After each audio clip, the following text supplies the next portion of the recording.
In this world, there are first and third category healers, and one extremely powerful, unlicensed healer who operates underground is always surrounded by women.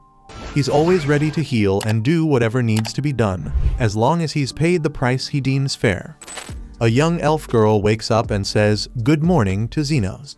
Then, she heads straight to the kitchen to prepare for breakfast.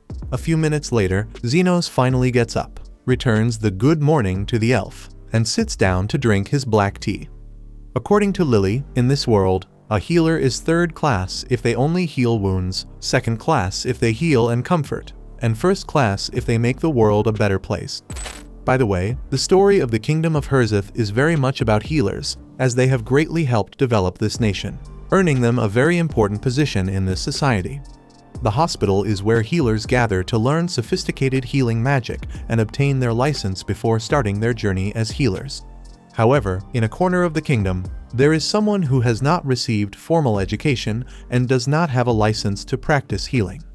Speaking of this person, after healing another patient, Xenos receives thanks and payment for his service. Seeing the low-value coins on the table, the young healer responds that he's always willing to heal, if the patient is willing to pay the price. With the departure of the attended young man, Lily remembers that today she has a house visit, and the doctor informs her that he should only return at night. With that, the elf commits to preparing dinner while the human is away. Alone now, Lily lights the fire and chops the carrot to prepare the meal in a pot, until Carmilla smells the food and comes over to see what's cooking for later. As if there's one thing that gets her excited, it's Lily's dinner. The elf asks her to leave it to her. After all, she's training to someday be Xenos' wife. Trusting her friend, Carmilla says she'll rest in the room for a while and flies off to take a nap. Then, a woman named Zofia enters the house looking for the doctor. Lily informs her that he went to make a house call, so the lady with shark-like serrated teeth decides to wait there for the young man. Honestly, she hoped to have that handsome guy all to herself if she arrived early, but luck isn't always on our side. In the following scene, it's time for Linga to enter in search of the most sought-after doctor by the female figures of Herzith. Lily gives the same warning to the Catwoman, who regrets not being able to lick Mr. Xenos entirely while receiving a stroke on the tail, or rather, as you prefer to call it. Zofia informs her that she arrived first and suggests that the beast return home. Then the two start a duel of sinister stares, until Lily joins the competition. Similarly, another woman arrives who manages to be even noisier than the others. Busting through the door, Loa came to play doctor with the doctor. Lily once again informs her that the man is out on a house visit and asks the big woman to fix the door before anything else. When the whole gang gathers, Loa deduces that they came for Lily's food, but Zofia replies that only the big woman would do that. Speaking of the little one, the petite elf collects her secret ingredient and throws it in the pot. Having done that, she invites the girls to eat there when Xenos returns, and Lo makes it clear that that was the idea. Zofia accepts since she's already there, and Linga confirms that she's going to devour the food without hesitation. Thus, Lily looks forward to the group meal and then retires to store the laundry she washed. Zofia confesses that the smell of the food is killing her, and Linga can't hold out until dinner, so she and Lo go to the pot to grab the food beforehand. Upon tasting, the big woman and the cat recognize the deliciousness of that meal, so they overstep their bounds by attacking the pot outright and shamelessly. Zofia warns that Lily won't like this at all, but upon smelling it better, she decides to try it too to see if it's to the doctor's liking. Outside, Lily was calmly doing her chores in the company of nature's animals, and this harmony brought her the peace she needed to lie down on the grass and breathe for a while. Anyway, she wonders if Xenos will come back earlier. Back in the kitchen, the Herzith sweetheart trio had the nerve to clean out the entire pot that was meant for dinner. Boldly, Linga blames the other two, so Lo takes the opportunity to do the same. Zofia questions whether the two are suffering from amnesia, and the Catwoman agrees it's a good idea to pretend they don't remember anything. The big woman suggests that they prepare more food, and the shark-toothed one thinks it's a good idea, but it was already late. Trying to maintain the peace she brought from the yard, Lily arrives and politely asks what the hell happened. Soon, the three culprits are seated at the table to tell the story, but all of them act clueless, pretending they had just arrived. With slightly less patience, Lily slams her hand on the table and repeats her question. Then Zofia spills that the smell was irresistible and she decided to taste a bit of the food. Linga argues that her arms moved on their own, while Lo admits that the stuff was too good. Seeing that the elf is getting angry, the three quickly convene and conclude that the little one is really ticked off. Linga thinks the digestion won't be good, and Lo suggests she consult with Xenos, although Zofia thinks it's a bad idea to bother the doctor with such nonsense. However, unfortunately, the fur on the Catwoman's tail is rougher than usual, but she hopes the doctor will pet it as usual.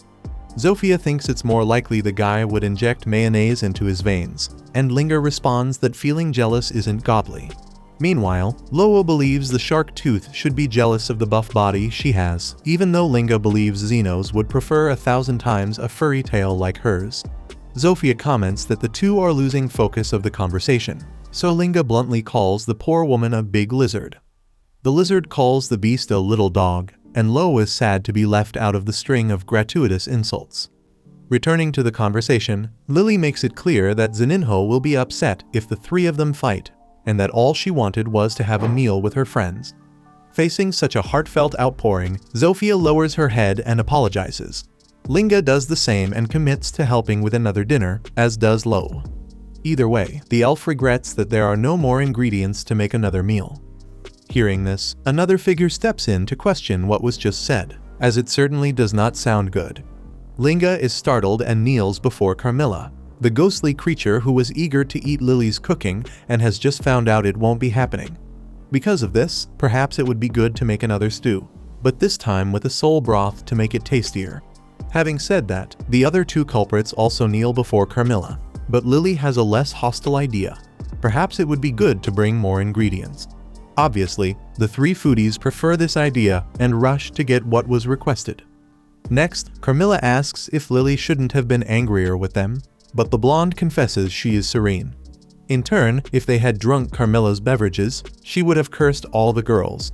The elf responds that she acts more calmly because she is mature and likes it when everyone is together. For her, the real problem is not knowing if she will manage to prepare the food by the time Xenos returns. Speaking of the doctor, he walks through the city streets in the late afternoon, until a girl passes by him in pain. A man with a malicious tone of voice emerges behind her after searching for her all over. The girl argues that she went to the hospital because of a stomachache but ended up not being seen due to lack of money. The man grabs the girl's hair and makes it clear that having a stomachache is not enough for a slave to take a break. Then he takes her away violently. The man takes the beast girl to a cemetery and throws her onto an old, dirty tombstone, which he believes is perfect for a semi-human like her. In the midst of this, a shadow emerges from the tomb and enters the woman. Unnoticed, the owner of the servant kicks her belly hard and with disdain and then leaves, saying that the slave will only be fed if she shows results. That said, she gets up and tears the man's stomach open eagerly, as an energetic mass contours her body, as if adding to that disproportionate strength. Seeing that things are heating up, the man runs through a part of the city that is in ruins, screaming for help, until he comes again to Xenos. He pleads for the boy's interference, but Xenos criticizes the self-centeredness of the individual. The man argues that he was just doing his job, but changes the subject when he explains that it was just something related to agriculture. Either way, he is severely injured and is willing to pay if the boy can do something. Thus, at the same moment that the beast emerges again to attack her master, the healer pushes the victim's body to prevent him from dying. With irony, Xenos asks what happened to make the girl so angry. Then he dodges the stones she throws at him. The owner of the servant asks the young man to end the girl, but Xenos refuses, since his job is not to kill people. Outraged, the aggressor insists that an aristocrat like him could not end up dead over such a trifle, and that it's just a matter of buying another slave in her place if she dies. Upon hearing this, Xenos is carried to a traumatic memory and clarifies that his role is to save as many people as he can. At that moment, the semi-human throws a huge rock at the healer, but he imbues his fist with mana and destroys the stone into pieces. The noble is startled and wants to know what kind of healer is capable of doing this. The woman moves swiftly across the battlefield, and the doctor knows that her speed is unusual even for her race. Regardless, with a magic shield, he repels an attack he suffers and isolates the attacker towards a destroyed house. Already weakened, the building lets its wall fall, crushing the aristocrat. After resolving the conflict, Xenos goes to the demi-human to lift her up, but the girl seems too scared to accept help. Additionally, the malevolent aura that surrounds her manifests again with force around her body, so the doctor understands that she is possessed. Then he places his own arm in the girl's mouth and uses his healing to expel the intruder. Trying to understand what kind of agriculture involves servants being possessed by spirits of the dead, the healer destroys that malignant manifestation and treats the wound. Seeing that the boy healed the servant's broken leg in seconds, the aristocrat emerges from the debris and recognizes that this doctor is incredibly powerful. Thinking this, he pleads for help, but Xenos replies that his shift is over for today, so he asks if he can see the man tomorrow. The noble explains that by tomorrow he will already be dead and demands to be healed right now, so the doctor requires an additional payment. Several gold coins are handed over to him, but this is far from what Xenos would like to receive. After all, he is an underground healer and has no license. Therefore, he asks to take the aristocrat's slave as compensation. Thus, the noble agrees and is healed. Xenos takes the beast woman to his house, informs her that he has purchased her, and asks her name. When the girl replies that her name is Till, the man tells her to undress, as her purchase was expensive, and he needs to know if the servant is in good condition. After hesitating for a few moments, the girl does what was commanded. Then Xenos discovers that she has a gallstone, which causes inflammation. Without delay, he completely heals the semi-human, who does not understand how he was able to do this without any enchantment or magic circle. Naturally, she thanks him for it, but her master would like her to also show service beyond just thanking. Till assures that the master can ask whatever he wants, so he hands her a notebook and asks her to look for something. Immediately, the servant set out in search of what had been requested and came upon a plant that was exactly what he had been looking for. Not quite understanding everything, she wanted to know if the job was just that, as she thought there might be more for her to do. However, the healer assured her that her work was done. Even more confused, Till claimed she was still in debt. But as Xenos had already said, she had paid what she owed. In fact, he explained that he always demands a fair price for the work he does, and pays a fair price for what he expects others to do. In Till's case, she found the leaves that he could not have found on his own, which means their value was equal to what the doctor had done for the semi-human. Thus, their debts were settled. With that, the boy tore up the servitude contract and informed her that her life was now her own. Overjoyed, Till admitted she didn't exactly know what she wanted to do from now on, but she was going to live to find out, and she would come back to tell the doctor when she did. Moreover, she wanted to know if she could return one day to see Mr. Xenos again, and he confirmed that she could always count on him as a clandestine doctor, as long as she had some payment to offer, of course. After their interaction, the doctor returned home and was greeted by Lily, who promptly informed him that the food wasn't ready yet. Just then, the three dinner thieves arrived with the ingredients. Along with them, Carmilla appeared to comment that Xenos seemed to have had so much fun it was as if he'd met a new girl. After teasing him, she disappeared just as she had appeared, while Lily celebrated that they could make a lot of food with everything they had brought. Xenos could hardly wait, while Lily committed to making black tea for everyone to enjoy together. After this, we see a man toss a gold coin in front of Xenos, perhaps something he'd never seen in his entire life, the kind of reward the poor never receive. The healer asks Astan what he's implying. Astan, accompanied by his companions, reveals bluntly that they no longer need the healer. Xenos argues he's done so much for them, reminding Astan how he'd claimed they were friends. Hearing this, everyone bursts into laughter, and Astan sneers that the kid remains as naive as when he was a child. In truth, anyone would have done as long as they were disposable and could conveniently serve as a human shield. According to the leader, the poor are just cattle, and it's laughable for livestock to think it's part of the group merely because it's being fed.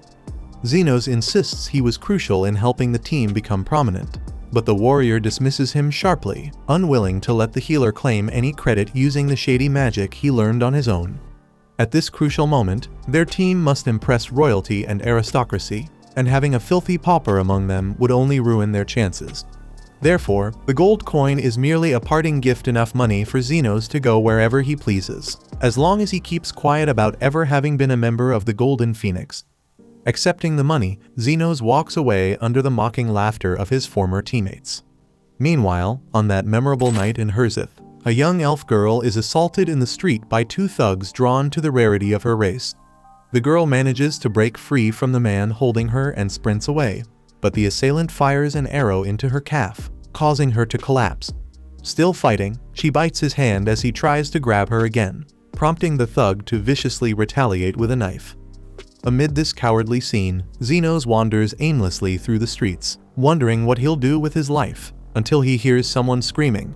When he arrives, the female thug scolds her companion for stabbing their precious merchandise. Seeing the child severely bleeding on the ground, Zenos immediately offers his gold coin to buy her. Since the elf was dying anyway, the woman readily accepts the offer and leaves without further questions, satisfied with at least making a profit. Once the attackers are gone, the girl asks weakly if she's going to die. But the healer does something incredible, completely healing her in the blink of an eye so quickly that she doesn't even comprehend what happened. Overwhelmed, the elf cries with relief and joy. Zenos asks her name, and she introduces herself as Lily, feeling sorry that the man had to spend his money on her. But he reassures her, telling the girl not to feel guilty. Eventually, he introduces himself as an underground healer without any official license, who learned his craft entirely on his own. When he asks Lily where she lives, he discovers she doesn't even have a home, and the growl of her stomach reveals she hasn't eaten for some time either. Seeing this, the healer decides their first priority should be getting her new clothes and some food. They immediately head to a tavern for dinner, and Lily devours her meal as if it were the best she'd ever tasted. Delighted, she wonders aloud why he's not eating as well. But Zenos says he's simply not hungry, though the truth is he's now completely out of money. As Lily eats, he reflects on what he'll do with her next. Perhaps placing her in an orphanage in the slums would be the sensible thing. But just imagining the way she'd be treated there makes him quickly abandon that idea. Lily then asks Zenos about his work, and he confesses he was just kicked out of his group, leaving him with nowhere to go himself. His best option at the moment is simply to find employment. Suddenly, a lizardman stumbles into the tavern, wounded and begging desperately for a glass of water. Zenos quickly notices the bullet wound and burn mark on the man's arm, clearly the result of magical weaponry. The lizard confirms he was shot by mistake and just wants the agony to end. Seeing this, the tavern's healer rises to offer aid, but upon noticing the seriousness of the injury, he decides to add an enchantment to ensure a safer recovery. Right away, he performs the healing, and the matter is resolved in mere moments. In disbelief, the injured man asks the healer's name, prompting Lily to proudly announce her new friend's identity. Though unfamiliar with the name, the grateful lizardman gives Zenos 4 gold coins as payment, leaving the tavern in high spirits. However, Zenos becomes unusually quiet afterward, prompting Lily to ask what's wrong. Suddenly realizing that just as you pay restaurants for food, healers should also be compensated for their services, he's struck by inspiration. Recalling Lily's heartfelt gratitude when he healed her and realizing no one had ever sincerely thanked him before, he decides at that very moment to open a clinic to help those in need. The catch is, because he's from the slums, he won't be able to get a proper license, meaning he'll have to open an underground clinic and operate illegally. Ironically, Lily thinks this is wonderful and eagerly volunteers to help in any way she can. Zenos questions whether dragging a child into illegal business is a wise move. But as Lily herself points out, she was technically purchased by him, and she's happy to serve under legalized slavery terms. In truth, Zenos was just trying to help and never intended to own a slave. But Lily has nowhere else to go, and abandoning her on the streets wouldn't do her any favors. Agreeing with her reasoning, Zenos decides to care for the girl until he can find her a permanent home. In turn, Lily promises to serve her master devotedly, but Zenos kindly requests she avoid making statements that could be misunderstood. After leaving the tavern, the two head towards a rundown neighborhood, where Zenos expresses his desire to open the clinic amidst the rubble. Lily comments that this doesn't seem like a busy area for starting a business, to which the man explains this part of town is abandoned, perfect for an illegal operation, as setting one up downtown wouldn't exactly be smart. Searching for a house that's at least minimally livable, Zenos finally finds a home to call his own, a charming mansion that could have been plucked straight out of Berlin, circa 1945, after the Soviet invasion. Lily admits it's nice to have a place to stay and all, but honestly, this dump looks exactly like a haunted mansion, and running into a specter inside wouldn't be cool at all. Confused, Xenos asks what she's talking about, prompting Lily to clarify that specters are among the strongest undead monsters.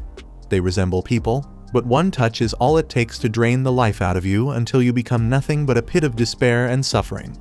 In the end, you turn into a ghost forced to obey their every command. In the next scene, Xenos is already opening the mansion's door and walking right in, clearly showing how much he cares about the elf girl's opinion. Seeing how things stand, Lily resorts to some kind of prayer, invoking a radiant, sacred light that drives away darkness and illuminates their path. Xenos, caught by surprise, learns that the girl can actually perform basic magic. With proper lighting now allowing them a good look around, he feels grateful to have finally found a roof over his head. Back in his days with the Golden Phoenix adventurers, he'd spent most nights alone and sleeping outdoors. Plus, the beams here are still sturdy, and with a thorough cleaning, this place would be perfect for living. However, Lily spots a shadowy figure passing by and begins disagreeing even more intensely with her master's assessment. She hides behind him for protection as both suddenly see a spirit floating down the stairs, demanding they surrender the scent of life to her.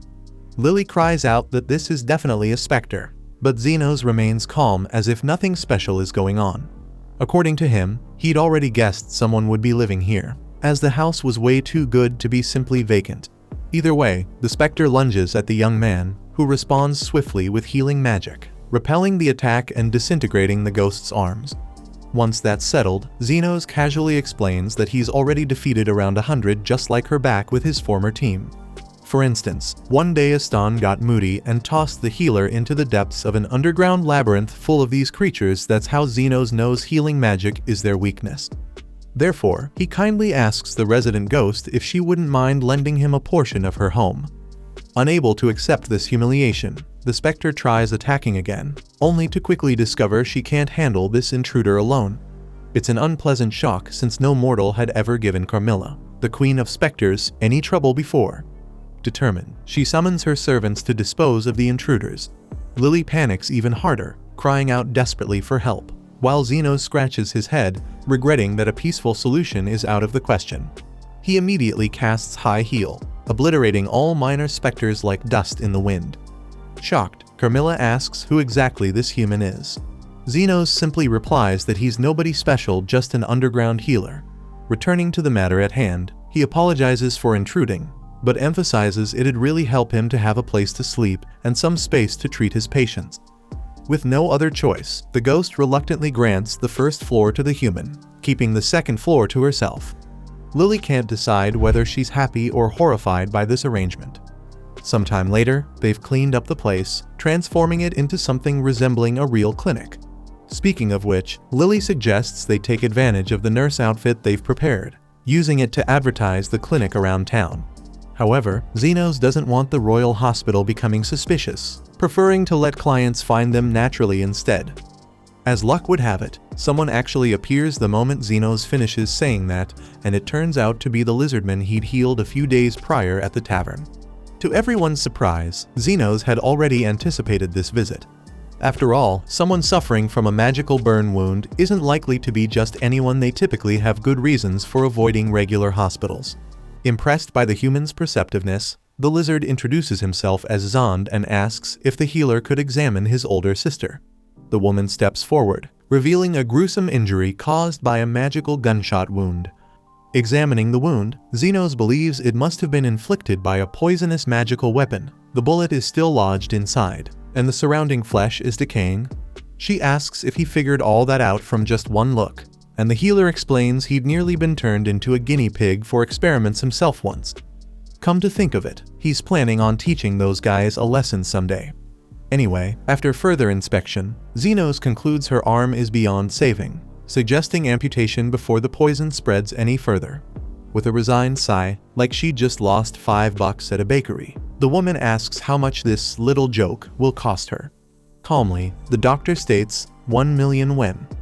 Her brother immediately protests such a steep price, but she tells him to relax, she'll handle it. Curious, she asks if he's sticking to this price, knowing she's Zofia, the tornado. Hearing this, Xenos realizes he has just scored a significant first client. After all, he knows Zofia is one of the 3 bosses who run the slums, leader of the lizard folk, and a heroine among the oppressed community members who steals from corrupt merchants to support the poor. Nevertheless, Tornado demands to be convinced why she should pay 1,000,000 yen for an amputation. Xenos clarifies he wouldn't charge that amount unless he intended to regenerate her limb entirely. Besides, he's not about to accept anyone acting arrogant in his own clinic, whether they're a queen of the hill or the Pope himself. He just expects to be paid well for his excellent services. In disbelief, Zofia admits she's never heard of a healer who can regenerate limbs. Equally surprised, Xenos had no idea other healers couldn't do it. At any rate, with the patient's permission, the doctor begins the treatment by summoning a scalpel made purely of mana. Zofia finds herself once again astonished by yet another hidden talent of this guy, something Xenos doesn't really get. After all, how else could other doctors possibly perform incisions? Setting those thoughts aside, he applies a healing spell to the affected area to numb the pain, and then proceeds to cut Zofia's arm open. According to him, this is where things get complicated. First, he casts a defensive spell to stop the bleeding, simultaneously applying healing magic to drastically amplify the regeneration of the wounded area. Then, methodically, he restores the bones in the arm first, followed by nerves, blood vessels, muscles, and finally, the skin. Once completed, the Tornado has a brand new arm. Exhausted after flawlessly performing such a procedure, the healer takes a seat to catch his breath. Everyone is stunned by what they've just witnessed. Zahn points to something hanging upside down, asking what that weird thing is, and the doctor explains it's their housemate, a specter. Carmilla comments bitterly that she wishes the human had just died already and leaves. Zahn grows a bit concerned, but Xenos reassures him the ghost girl is actually pretty friendly. Zofia bursts out laughing, remarking that this doctor is as brilliant as he is hilarious, and because she liked him so much, she promises to send her subordinates to Xenos for healing, guaranteeing excellent payment in return. Later that same day, Lily prepares tea for her master and receives a gentle pat on the head, but Xenos can't understand why she's prepared 3 cups. The elf is about to explain that their other resident also enjoys some tea when suddenly the specter herself appears out of thin air, blowing softly on her cup to avoid burning her mouth. Honestly, Xenos finds this concern somewhat peculiar coming from the Queen of Specters. Carmilla seizes the opportunity to tell the human to worry about his own life instead. Lily celebrates the clinic's recent influx of new patients since Zofia's visit, although Carmilla finds it boring that nobody has died yet. Just as she says this, she absent-mindedly takes a sip of the hot tea, burns her tongue, and rushes upstairs.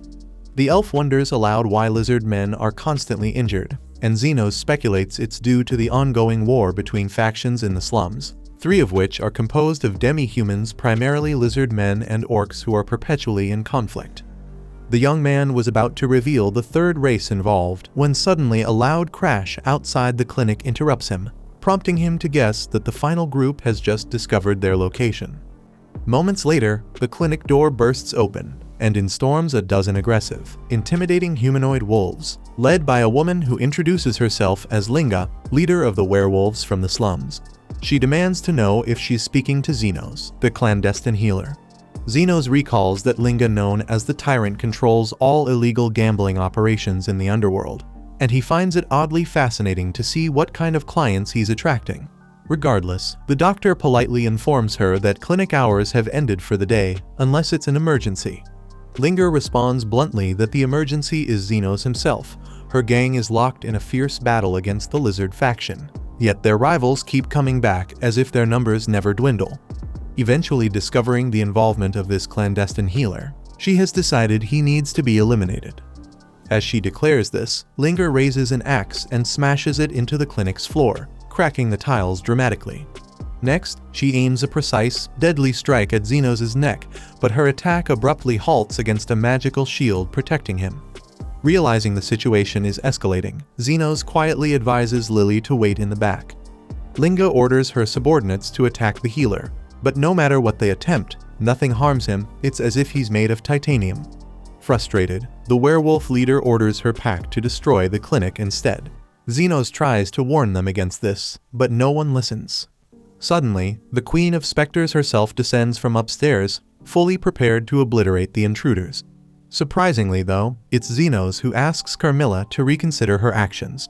After all, the first floor is his responsibility, and besides, it's a place dedicated to saving lives, not ending them. Nevertheless, he thanks her for getting upset on his behalf, leaving the ghost flustered and causing her to quietly retreat. Ultimately, since werewolves are nocturnal creatures fearful of supernatural beings lurking in the dark, Linga quickly surrenders to the healer, mistakenly believing he commands a powerful specter. The following day, an orc enters the clinic and announces that his faction leader, Lady Lo, requests an audience with the clandestine healer. With a weary sigh, Zenos had a hunch this was coming. After dealing with lizards and werewolves, orcs were the obvious next hurdle. By the way, he recalls that their leader is someone significant who made a fortune mining mana stones. It's only been a month since the doctor opened his clinic, and practically every slumlord has already stepped foot in there. Speaking of which, Zenos wonders if the orc leader is a reasonable person, and the warrior assures him that she is as wise as she is honorable. Reflecting on this, Zenos notes that at least Zofia has been leaving expensive gifts at the clinic every day, and Linga is building a veritable palace next door as compensation for the mess she caused. If the orc boss is anything like these two, there shouldn't be much trouble. Zenos queries why the woman hasn't come herself, and the soldier responds that he would never bring the chief to a place where werewolves and lizards are constantly coming and going, especially since she can barely move. Given the gravity of the situation, the underground healer ends up making a personal visit to the patient, being taken to the absolute middle of nowhere, deep within a mana cave, to meet the much-discussed sovereign of that race. Once there, Lo was visibly pleased on her throne by the doctor's presence. He asks how she came to know of his services, and she admits she would have preferred not to know, given how famous his work has become in the slums following his recent services. Naturally, the werewolves and lizards did their best to hide this rare gem, but Loa decided to investigate on her own and finally struck gold. Zenos is annoyed that his clandestine clinic is more famous in the ghetto than the Syrian-Lebanese hospital, while Lo points out that, from what she's heard, the young man can perform any kind of healing if the price is right, and he confirms that working for free is a bit tiring. Anyway, the orc mentions that she can't move from her spot at the moment and would love to know why. Zenos sees that he's being tested in front of everyone, but he has no choice but to examine the case. Then, he scans the patient's body internally, as there are no visible external injuries. Lo has never seen a doctor do this before, and she has no idea how these guys heal people without thoroughly investigating their bodies. By the way, he discovers a lump in her belly and feels the mana surrounding the object. Lo confirms it's a mana stone enchanted with explosion, and with a ridiculously high potency. Zenos asks if someone put it in her food, but she confesses she mistook it for a rice cake and swallowed it. Out of patience, Zenos heads for the exit, assuring that the gang's queen will soon pass this thing, and she doesn't even need to go to the restroom thrown for it. However, Lo explains that it's not so simple, as she chewed the stone partially, and it won't be long until it detonates, and the orc doesn't want to make any sudden movements precisely to avoid provoking this. The other problem is that her men don't want to leave her side, always swearing to die beside the chief for nothing if she goes up in flames. Thus, Zenos questions what she wants him to do, and Lo is willing to donate her wealth to him. If this stone detonates, it'll be the end of the orcs from the slum, and the leader would rather leave her wealth with someone who would make good use of it. Lo has heard that while the healer charges dearly for his service, he examines underprivileged children for free, and she's also a fan of the little ones. With that, the monster tosses a key to the human. He asks if it's been long since Lo ingested this mana stone, and when she confirms, he walks towards her, summons a scalpel, and plunges it into the chief's belly, making the subordinates lose their minds. However, Zenos raises his hand with the stone and leaves everyone dumbfounded. Lo asks what in tarnation just happened, and he informs her that he opened her stomach, removed the object, and then sealed it up completely. Though impressed, Lo warns the doctor to be careful with this explosive, so Zenos wraps the stone with both hands and triggers a detonation that could be heard and felt outside the cave. Despite this, Zenos was without a single scratch. After all, he protected his hands with defensive magic. Of course, it hurt quite a bit, so he had to apply healing. In the end, the man returns the key to the orc, and she simply can't believe that this guy turned down her entire fortune like that. Zenos responds that he only demands payment equivalent to the service provided, and this seems a bit much. Lo bursts out laughing and confesses she liked this madman, so much so that she now considers him the savior of the orc race, and she can count on them for whatever is needed, including 24-hour personal security. Actually, Zenos would prefer if these people didn't do that at all. After surviving the risk of turning to dust, the orc felt a monstrous hunger, so she pulls out 2 rice cakes and offers them to the doctor, but he prefers to eat at home. Speaking of home, a few days later, back at his residence, Zenos notices Lily is a bit down, and she explains that Zofia, Linga, and Lo have been visiting a lot lately. Thinking about it now, the guy agrees, since Zofia shows up on the day of the moon, Linga on the day of water, and Lo on the day of gold, and none of them are injured, sick, or anything like that. So the doctor doesn't understand why they keep coming there. Lily wonders if he can't even guess the reason, so he supposes that the 3 of them have a lot of free time. Lily was about to give her opinion, but Carmilla interrupts to say it's love. Definitely, these women are in love with Zenos. He responds that this is ridiculous, seeing as he's just an unlicensed healer operating outside the law, but the 3-year-old Spectre's eyes don't lie. Whenever she watches from the ceiling, they look at him like women truly smitten. Lily admits she's worried, since the 3 are quite beautiful, and Zenos adds that they are also quite troublesome. Finding it funny, Carmilla assures that it's only a matter of time before the next war between factions is over the kingdom's most delectable healer, so it's good for Lily to choose her weapons soon.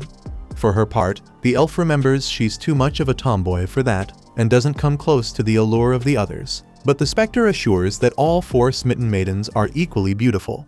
Zenos can't even laugh at this nonsense, just thinking about how absurd it would be. It turns out he didn't even need to think about it anymore, because the nightmare was about to become reality. Sometime later, the first to appear at the clinic is Zofia, the tornado, announcing that she's about to declare war against rival gangs, and wants to know if Zenos is willing to join the lizard men. Following her was Linga, the tyrant. According to her, the time for reckoning had come, and Zenos must join the Lupines for the conflict. Lastly, Lo came to give his message. Thus, a war was set between the 3 factions, with Zenos at the pivot of the chaos, having received generous gifts from each leader to secure his participation. Carmilla jokes that many will die because of the doctor's honey stick, while Lily keeps pouting at every turn. The next day, the fight between the groups begins at noon in an abandoned arena on the outskirts. Accompanied by their soldiers, the 3 leaders meet in the center of the ring. Zofia praises the courage of the other 2 for showing up, knowing they're going to die. Linga finds the joke terrible and promises to show her enemies just how lenient she has been with them from the start. Lastly, Lo ridicules the notion that the opponents think they can face orcs in a mortal combat. In the midst of this, Zenos shouts from the stands to grab everyone's attention. He claims he's not there to stop the fight, since the conflicts between these groups have lasted for years and years, and obviously, there is a lot of resentment built up among everyone. In fact, he only came to say that they should fight until they are satisfied. Lily couldn't be more confused, while the leaders decide that the winner will take the doctor's chastity once the enemies are dead. Without delay, Zofia draws her daggers and nearly hits Linga's neck, who escapes at the last moment, before her head could roll across the arena. Lo launches herself flying at the lizard, who also dodges with skill, sending the orc flying like a bomb onto the gangs. Linga doesn't take it lightly and strikes her attacker with her 2-handed axe, forcing Zofia to block with difficulty. Once again, the brute comes charging with another flying kick, creating a hole in the battlefield, while the lizard leader, after dodging the impact, faces the orc battalion and manages to make some victims along the way. Linga knocks down the lizards in front of her, while Lo crushes the skull of a werewolf who could do nothing to react. From there, the conflict becomes generalized and continues intensely until late afternoon for a good reason. All the combatants agree on one thing: no matter how much they beat and tear at the opponents, they simply don't fall to the ground. Zofia feels her wounds regenerating, until Zenos speaks up again to remind everyone that he didn't come to stop their little scuffle. But since all involved are his patients, he will continue healing each one of them to the end. Realizing that continuing this war is like punching a wall, Zofia sits on the ground feeling foolish for not having realized the situation earlier. Linga has never heard of a healer capable of restoring so many at once, and Lo declares that this fight will never end. Zenos agrees, of course, but not just because of his medical intervention, but because of the infinite feeling of vengeance that crosses generations of each race present and ensures that the conflict will never end, as there are always scores to settle. As such, it's fine for the factions to continue the war, but know that Zenos will charge for each regeneration he performs. Soon, the three leaders burst out laughing and agree that it's not worth giving vent to all this hatred in such a way, so they declare that the war has just ended. Zofia recalls an orc saying, "To offer forgiveness is to have strength." With that, the three clench their fists in the air and decide there's only one fight left worth fighting.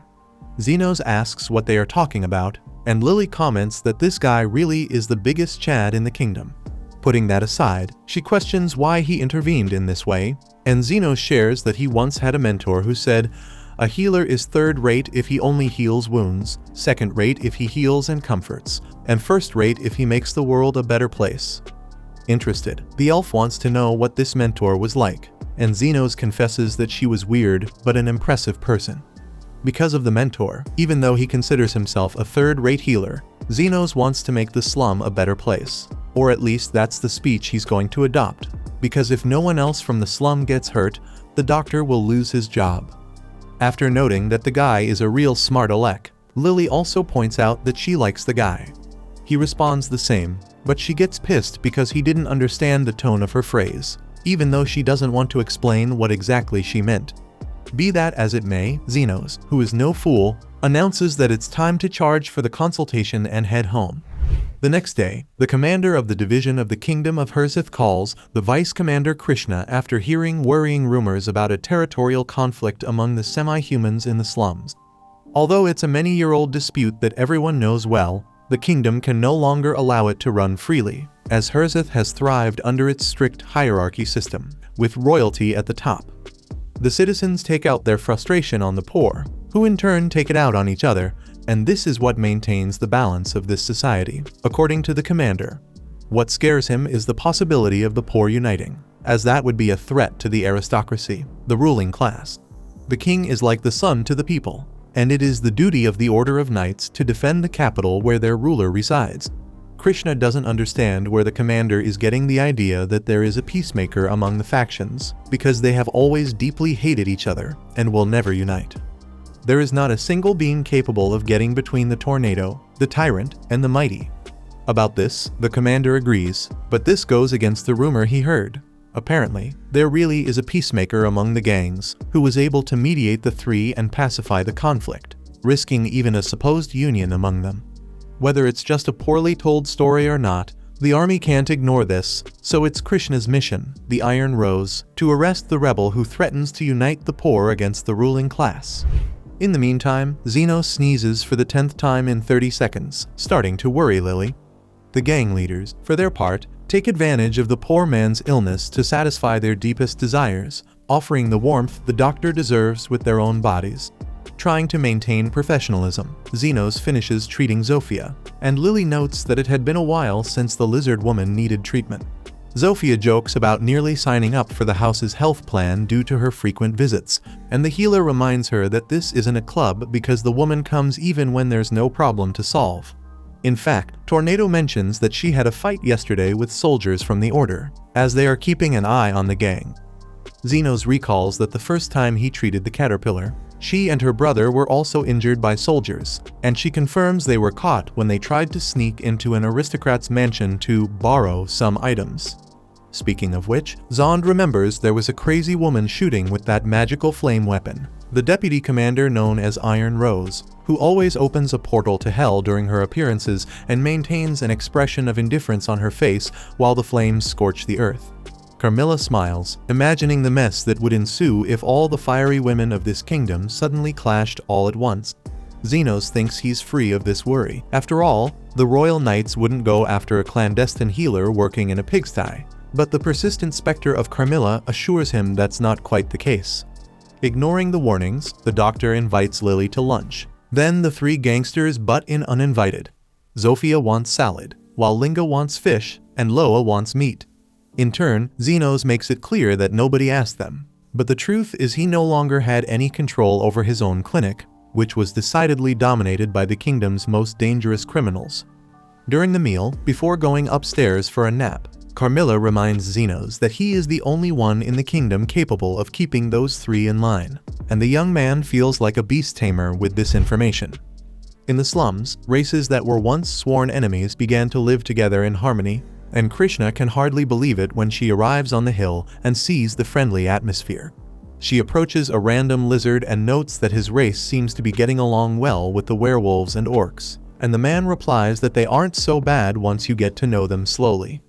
The officer asks what happened to the war between the races. Then the lizard realizes he can't go any further and walks away, emphasizing that he doesn't want to draw attention. From there, Krishna loses her temper and points her pistol at the lizard's belly, but he still refuses to answer, as they all owe a lot to that man. In the midst of this, the lizard sees Zofia and Zond passing by, then shouts the names of the bosses. Quickly, Krishna leaves there to avoid trouble within enemy territory. Upon seeing the lizard leaders, she remembers that the siblings should have been missing an arm, but they regenerated as if by miracle. In search of answers and direction, as she got lost in the outskirts of the slum, the deputy commander reaches Zeno's clinic and asks how to get back to the city. At that moment, Lily appears, and the human realizes she is facing an elf, then points her gun at Zeno's and fires a projectile that emits a purple cloud at the healer. Frankly, the officer hadn't expected to encounter another target in such a place, as she was working a different case while also investigating a series of child kidnappings.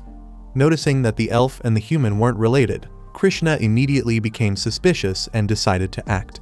Lily tried to explain to the woman that she had been taken in by Xenos, not abducted, but the human insisted that human trafficking was illegal unless conducted through proper channels.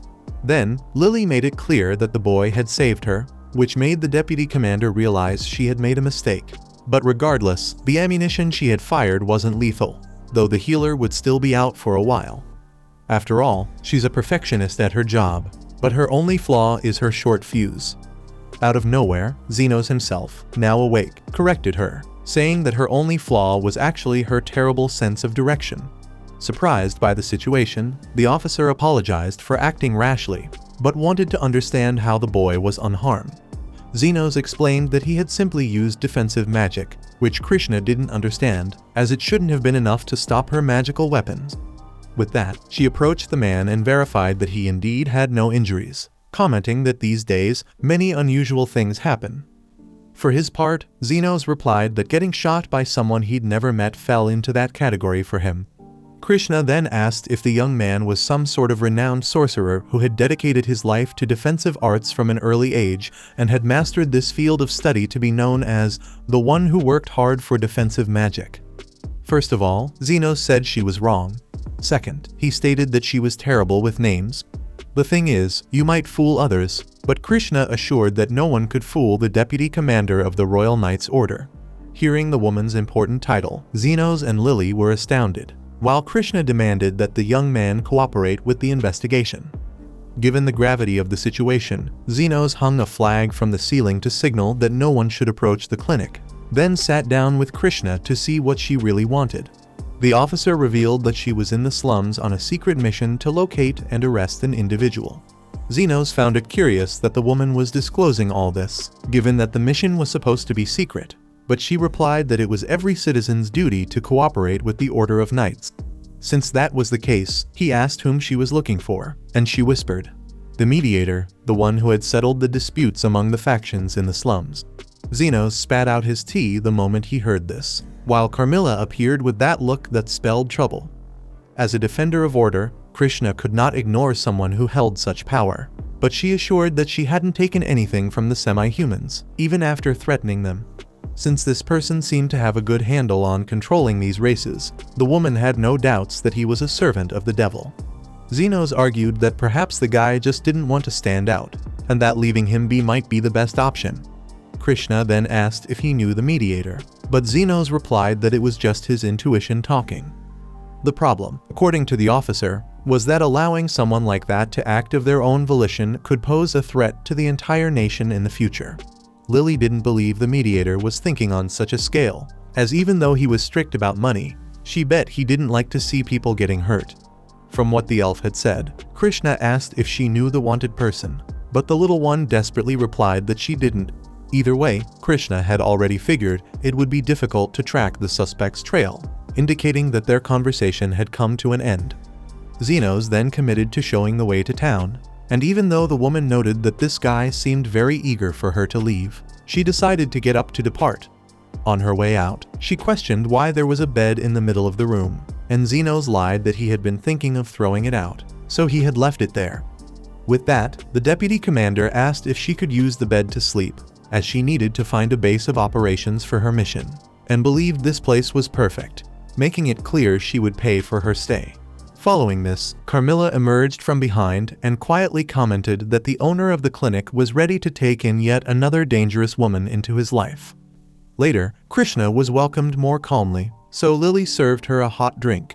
Unable to drink it, the fighter admitted that her only flaw was her sensitivity to high-temperature beverages, prompting Zenos to tally yet another only flaw this person claimed to have. Amid this, Lily looked displeased and told the doctor to give her a lap and do the usual. After the initial shock, the boy understood what she wanted and began to stroke the elf's head. Carmilla reappeared to make it clear that the little one was jealous, and Krishna was confused to see that the young man was talking to no one behind him, as the specter was invisible. Carmilla explained that Lily was trying to show off in front of the stranger who had appeared, unwilling to accept the arrogant one who had shot Zenos without reason with a magical weapon.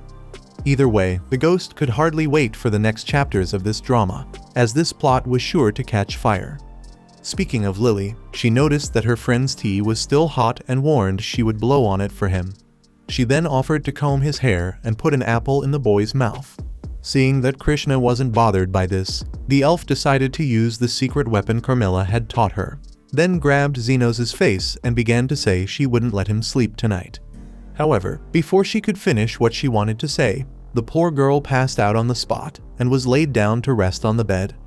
Now alone with Zenos, Krishna recalls that, according to him, the elf was captured by slave traders, so she wants to know who they are. Zenos confesses he has no idea, and the officer notes that there is a hub of illegal child trade in this area.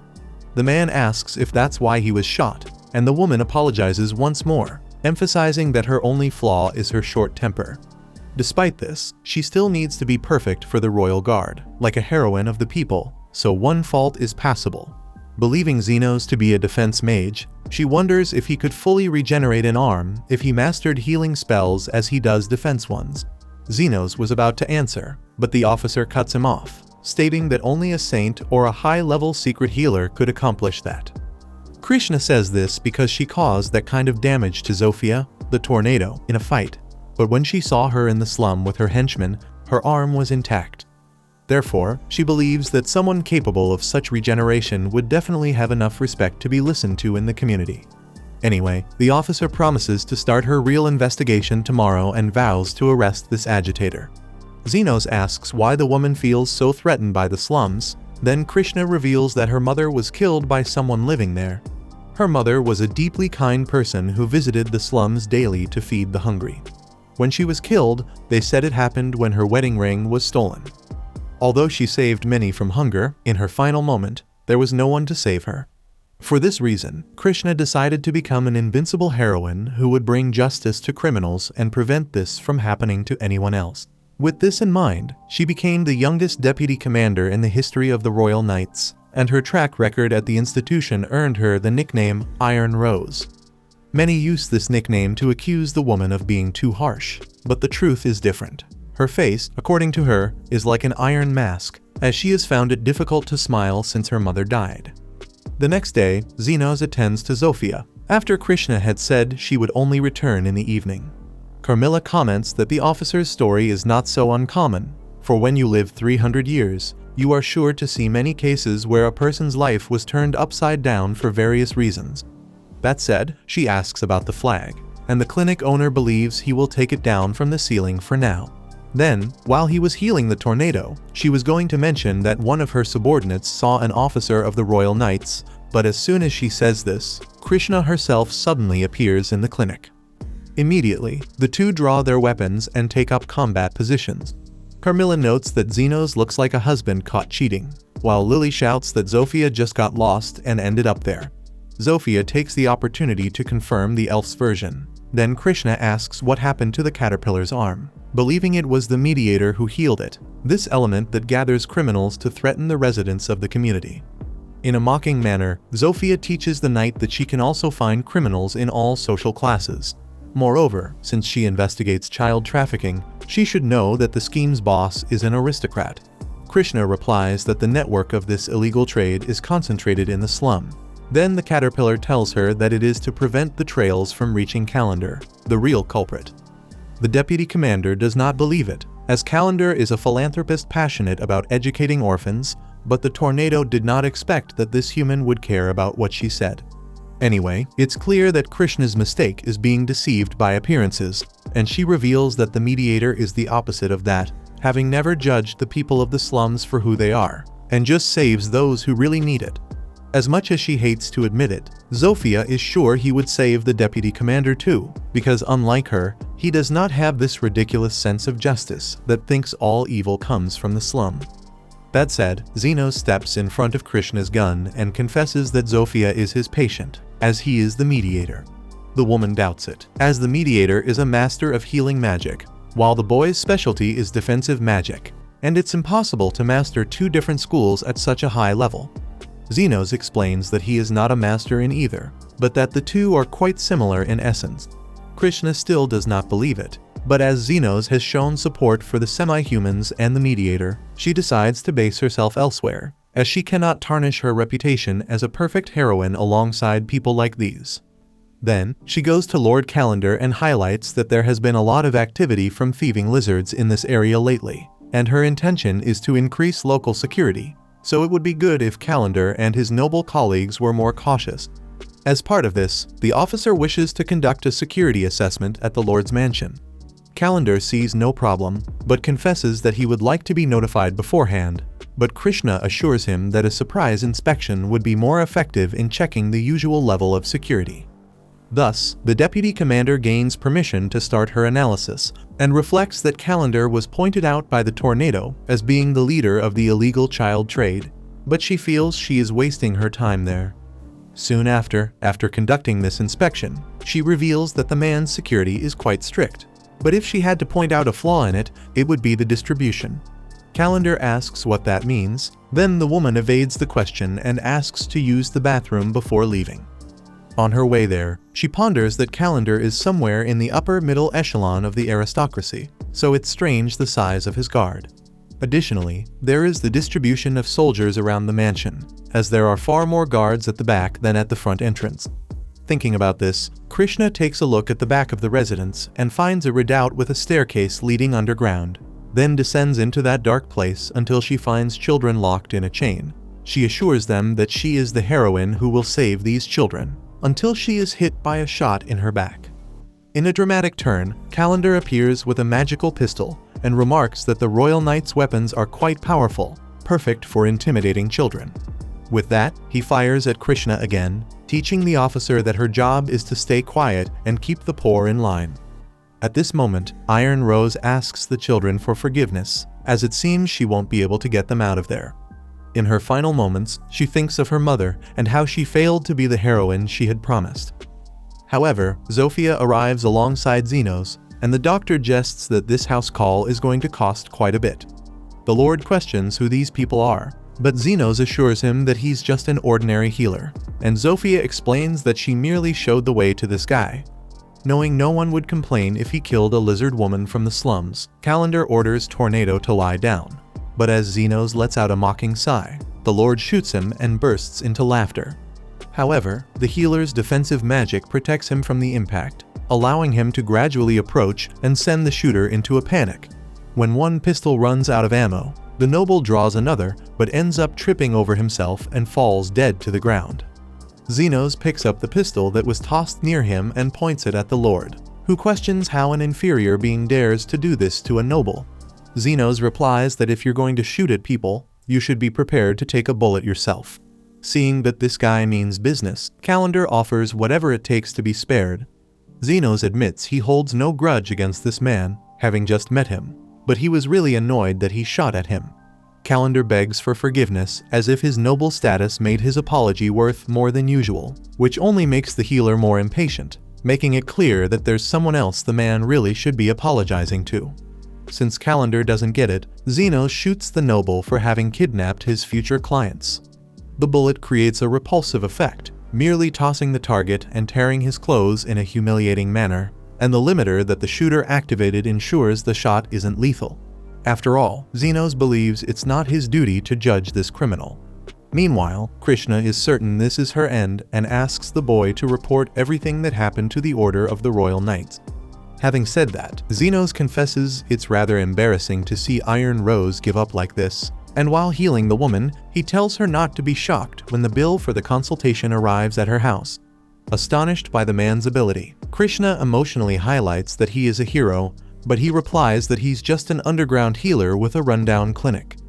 After being healed, she laments that she isn't the perfect heroine she thought she was, and Zenos tells her that there's no such thing as perfection, as people who fight for something will get hurt, one way or another.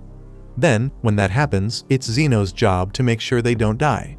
Nevertheless, he points out that Krishna is a heroine to certain people there. When the woman realizes this, the children ask if the heroine is still there, and this moves her. Iron Rose thought her mother was just a poor victim, but her eyes always sparkled when she fed the street children. Indeed, she was a heroine to those boys, even if she was clumsy, forgetful, and irritable at times. Despite her many flaws, Krishna's mother was her daughter's heroine. Later, Zophia's subordinates remove the children from the underground, and she leaves with Zenos before the royal guard arrives. Before leaving, Krishna asks why the doctor came to save her, and he confesses that he did it because the lady wouldn't be able to pay her bill if she were dead. Hearing this, the officer laughs as she hadn't in a long time, acknowledging that this difficulty is one of her many flaws. The next day, Zenos and Lily head out to buy a new kind of tea, both excited to try the drink. Years ago, on those very same streets, Zenos was just another homeless man among the many scattered throughout the city. One day, while wandering around, Astan came across the healer sitting with his head down at a street corner and invited him to join his party. After all, the guy probably didn't even have a place to sleep. Zenos didn't believe someone from the slums could ever become an adventurer, and Astan admitted that, yeah, usually they couldn't. But if you've got the drive and the talent, where you come from doesn't matter. Zenos mentioned he knew a bit of healing magic, but Astan was skeptical after all. Healing arts required serious study, something a slum dweller could never manage. Even so, he kept the offer open and reached out his hand, not because he believed in Zenos, but because he needed a free servant, and he made that perfectly clear. Some time later, they were on another mission together when they ran into a wolf. The warrior got slashed across the arm, and Zenos quickly healed the wound. Even then, after defeating the beast, the party leader decided Zenos was useless dead weight. That same day, he was kicked out in the most humiliating way. Back to the present, the Golden Phoenix has a new member now. As they head toward a dungeon, Astan grumbles that the place is way too far. Sure, it's a chance to impress the 7 great nobles, but it feels like a waste of energy. One teammate admits he's still hungover, and the archer just wants to finish the job and get back to drinking. The mage thinks that's a great idea, especially since that waitress's eyes lit up when they told her they were part of the Golden Phoenix. Astan finds it amusing that their flawless monster-slaying reputation has reached even this remote place. Speaking of monsters, the first wave appears ahead. The leader draws his sword and announces it's time to gather some pelts for Lord Fennel. He tells Guile to cast a defensive spell, and Guile activates Encapsulate, a barrier spell that coats the body in a protective shield. Dodging the monster's first lunge, Astan is confident he'd never be hit by such a weak creature. But right after, he suffers a severe burn on his arm. Things only get worse when the archer takes a bite to the neck. Astan immediately yells for Andres to launch a spell, but the mage is frozen with fear and can't act. Meanwhile, Guile's shield spell isn't working properly, probably because of the hangover. With no other choice, Astan orders a retreat. After the escape, he demands to know how his team struggled against mere B+ rank monsters. Andres fires back, saying the leader didn't exactly shine in the fight either. Guile then asks if Zenos' healing was actually fake, and Astan insists it was. Still, maybe it's time to hire a real healer, not a worthless peasant like that one. Soon after, they bring on a healer named Amin. But she's quick to temper expectations. She mostly works in the capital and has no experience in real combat. In fact, she's not even sure why a famous group like the Golden Phoenix would want someone as average as her. Astan simply replies that they've got their issues. Guile asks whether Yuma, the archer, will be okay. Yuma says he'll probably survive, but won't be adventuring again anytime soon. Astan takes this as proof the guy didn't belong in the team anyway, and that losing an archer won't make a difference. The mission will continue. Lord Fennel wants a scarf made of fire fox fur for his daughter's birthday, and Astan won't pass up a chance to impress a noble. And so, the group enters the cave. The leader draws his Hunber blade, promising to slice the foxes into pieces. Just as he finishes speaking, a fireball flies at them, one he's forced to deflect with his sword. The foxes had set an ambush and were now charging at full speed. Astan orders Guile to cast a shield, then rushes toward one of the beasts, starting a fierce duel. After deflecting another fireball, a splintered flame hits Andres in the stomach, knocking him out of the fight. But worst of all, even the strongest warrior in the party, Astan himself, can't land a single hit. It's like his body has suddenly become sluggish and unresponsive. Yuma warns that Andres will die without proper healing. Guile panics and asks what they're supposed to do now. With fire and chaos all around, Astan feels a crushing pressure closing in from every side, and decides to retreat once more. Outside the dungeon, Astan lashes out at Guile for failing to cast the buff again. But Yuma argues that the shield spell did work, otherwise the mage would have died on the spot. The leader demands that the healer fix the problem, but she explains she needs to tailor the spell to the nature of the wound. She did all she could, but Andres needs to be taken to a hospital with fully equipped healing circles. Astan says there's no time and tells her to figure it out, but she insists that not even top-level healers could do anything in these conditions, maybe a saint or elite magic users. Right then, Astan finds himself wondering if their troubles began the moment he kicked out Xenos. Though he still refuses to believe a useless peasant like that could have actually been any good. Days later, after Lord Fennel's daughter's birthday had already passed, the Golden Phoenix visited the noble's estate without the fox pelts. Astan wasn't even received by Fennel himself. Instead, a steward met them, saying he felt foolish for ever placing hope in this adventuring team. After all, the Lord was left embarrassed, having nothing to give his daughter at her party. Astan could have just admitted that he wasn't going to make the deadline, but, true to his cowardly nature, he lied, blaming it all on a supposed betrayal by a former teammate named Xenos. Then he remembered he'd taken care not to record anything about Xenos' time in the group. He didn't want some slum rat appearing on the team's official records. So, he let the subject drop and asked for another chance, promising to recruit members who could actually get the job done. After landing another opportunity, the team leader sets out to find Xenos, thinking the guy must be desperate to rejoin the Golden Phoenix. As much as he hates to admit it, deep down he knows it was that healer who kept things together. Back when Xenos was part of the crew, things actually ran smoothly, so maybe, just maybe, this is his shot to get the group back on track. Wasting no time, he and Guile head straight for the slums, only to find the three races living in peace, something he never thought he'd see. Since he once gave Xenos a gold coin as compensation, he figures the guy must have returned to the outskirts. So, he hires the three demi-human bosses to help track him down. First up, he visits the lizardfolk leader, but Zofia is quick to say she's got more important things to do, like checking in with the doctor. Astan catches himself thinking how stunning she is, and how, once he becomes a noble, he could add her to his collection. But anyway, he lays out his real purpose. He's looking for a man named Xenos. The tornado bursts into a loud, echoing laugh after all. She's staring straight at the fools who kicked the doctor out of their team. And just to rub it in, she points out how ridiculous Astan looks. That sets him off, and his hand moves toward his sword, Hunber. Instantly, all of Zofia's underlings are ready to pounce. She tells them to get lost. Xenos has far better things to do than listen to two sorry losers. Astan snaps back, demanding to know if she realizes who he is. She fires the question right back at him, and for a moment, his whole body tenses up. Next, they go to see the leader of the werewolves. The moment she finds out they're the ones who cast Xenos aside, Linga says they should both die and come back as dung beetles. Once again, Astan tries to throw his weight around. but she calmly reminds him she could rip his head off in under a second. Lastly, they pay a visit to the orc commander. Right off the bat, she makes it clear she knows exactly who they are. With nothing left to say, Astan turns to leave, but Loa warns him. If she ever finds out he laid a finger on Xenos, the orcs won't be sitting around twiddling their thumbs. After 3 failed attempts, Astan just can't wrap his head around it. Xenos is respected by every leader in the slums. His mind's still trying to convince him it must be someone else with the same name. But speak of the devil, Guile spots the healer himself walking down the street beside Lily. Without missing a beat, they go after him. As they approach, the leader of the Phoenix makes a snide remark, saying it's a miracle Xenos is still alive. But Xenos clearly isn't in the mood and asks what they want.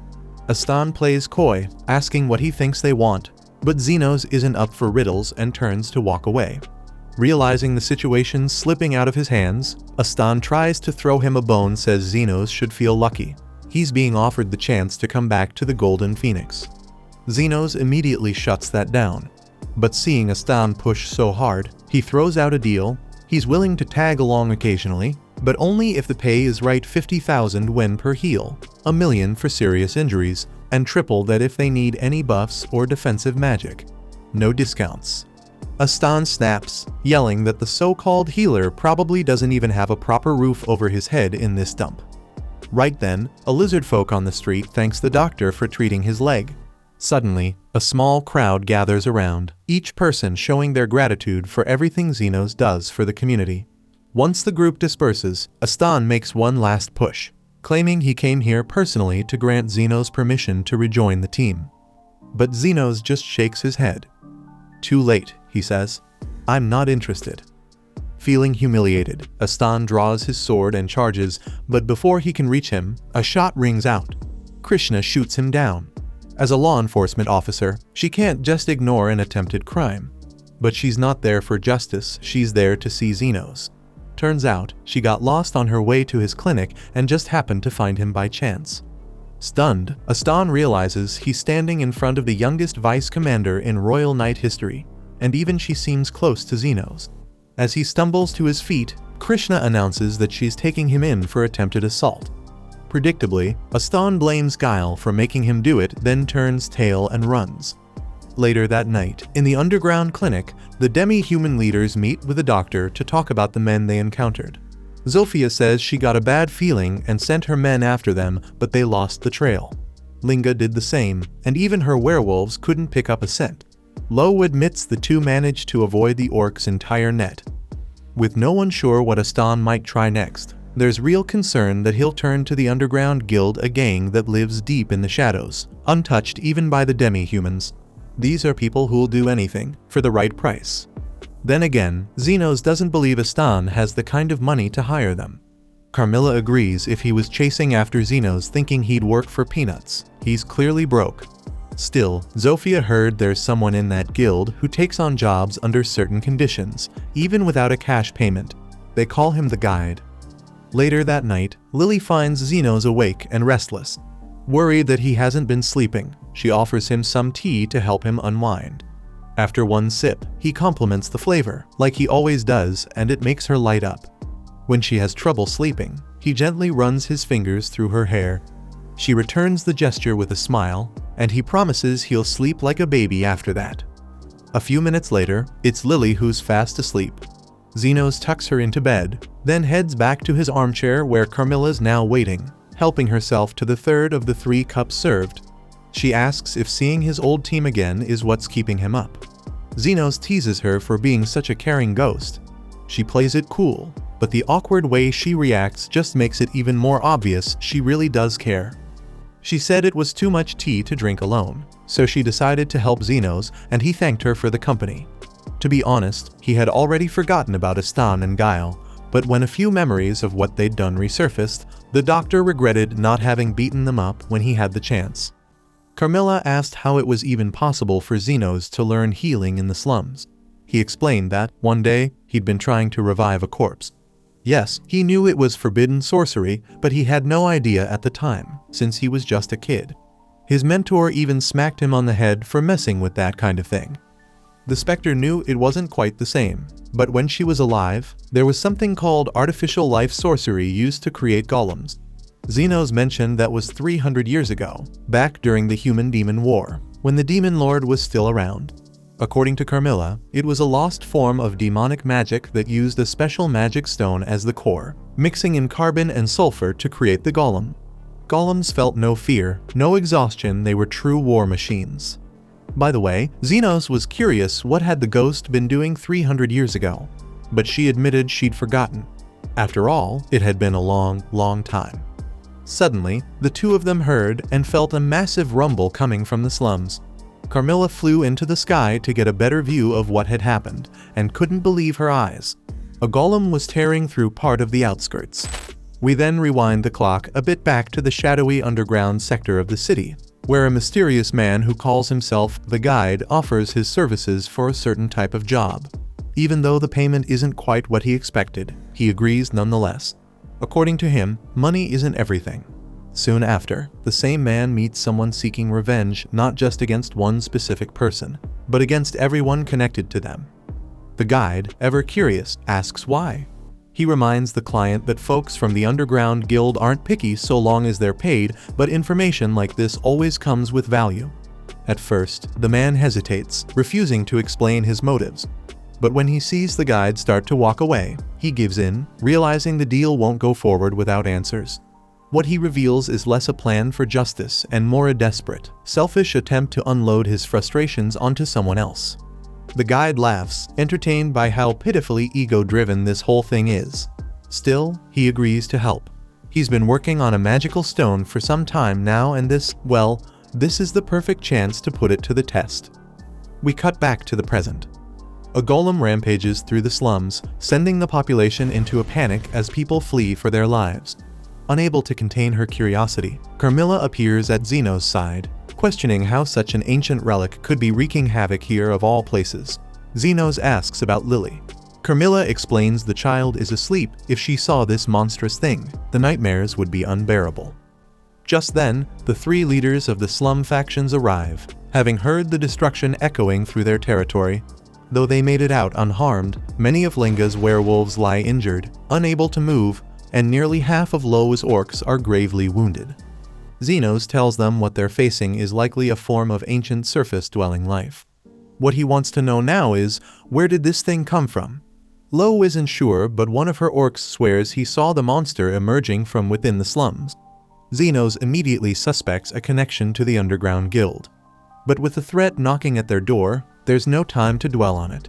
He shifts to action, ordering the three leaders to gather the wounded in one place for immediate treatment. Elsewhere, perched behind the front lines and peering through a spyglass, the Guide watches the chaos unfold. The golem, he notes, is just as destructive as he had hoped, though perhaps a bit slow. There's certainly room for improvement, but for now, it's enough to get the job done.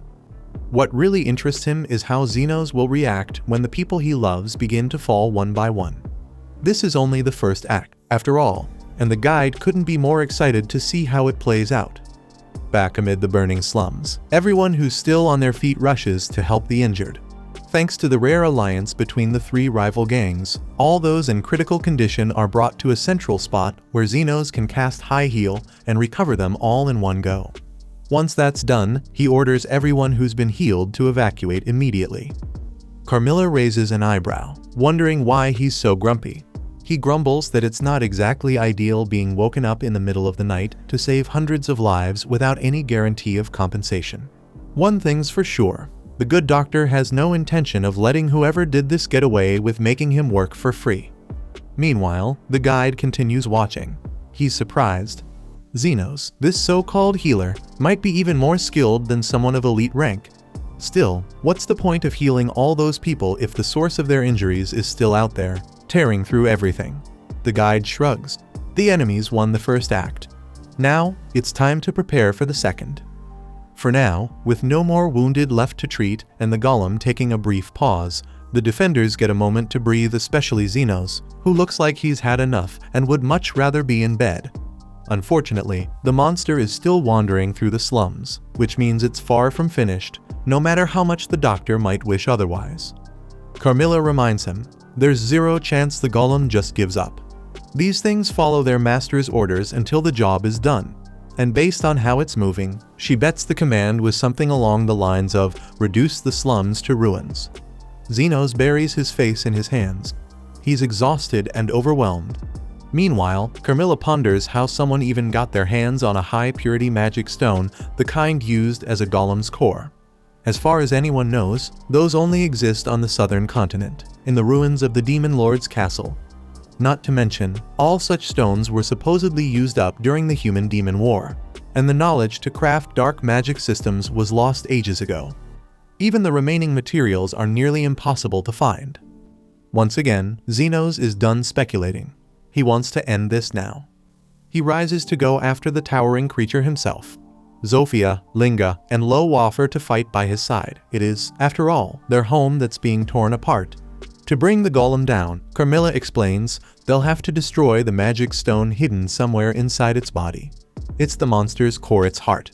Without destroying it, the golem will just keep regenerating, making it unbeatable. Xeno sighs. That means they won't be able to salvage the stone and sell it, but it might be their only option. He tells the others to start the attack, he'll stay in the back, providing support.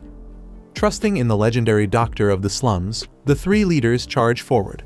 Instantly, they receive buffs boosts to their speed, strength, and impact. With that, their attacks become swift and precise.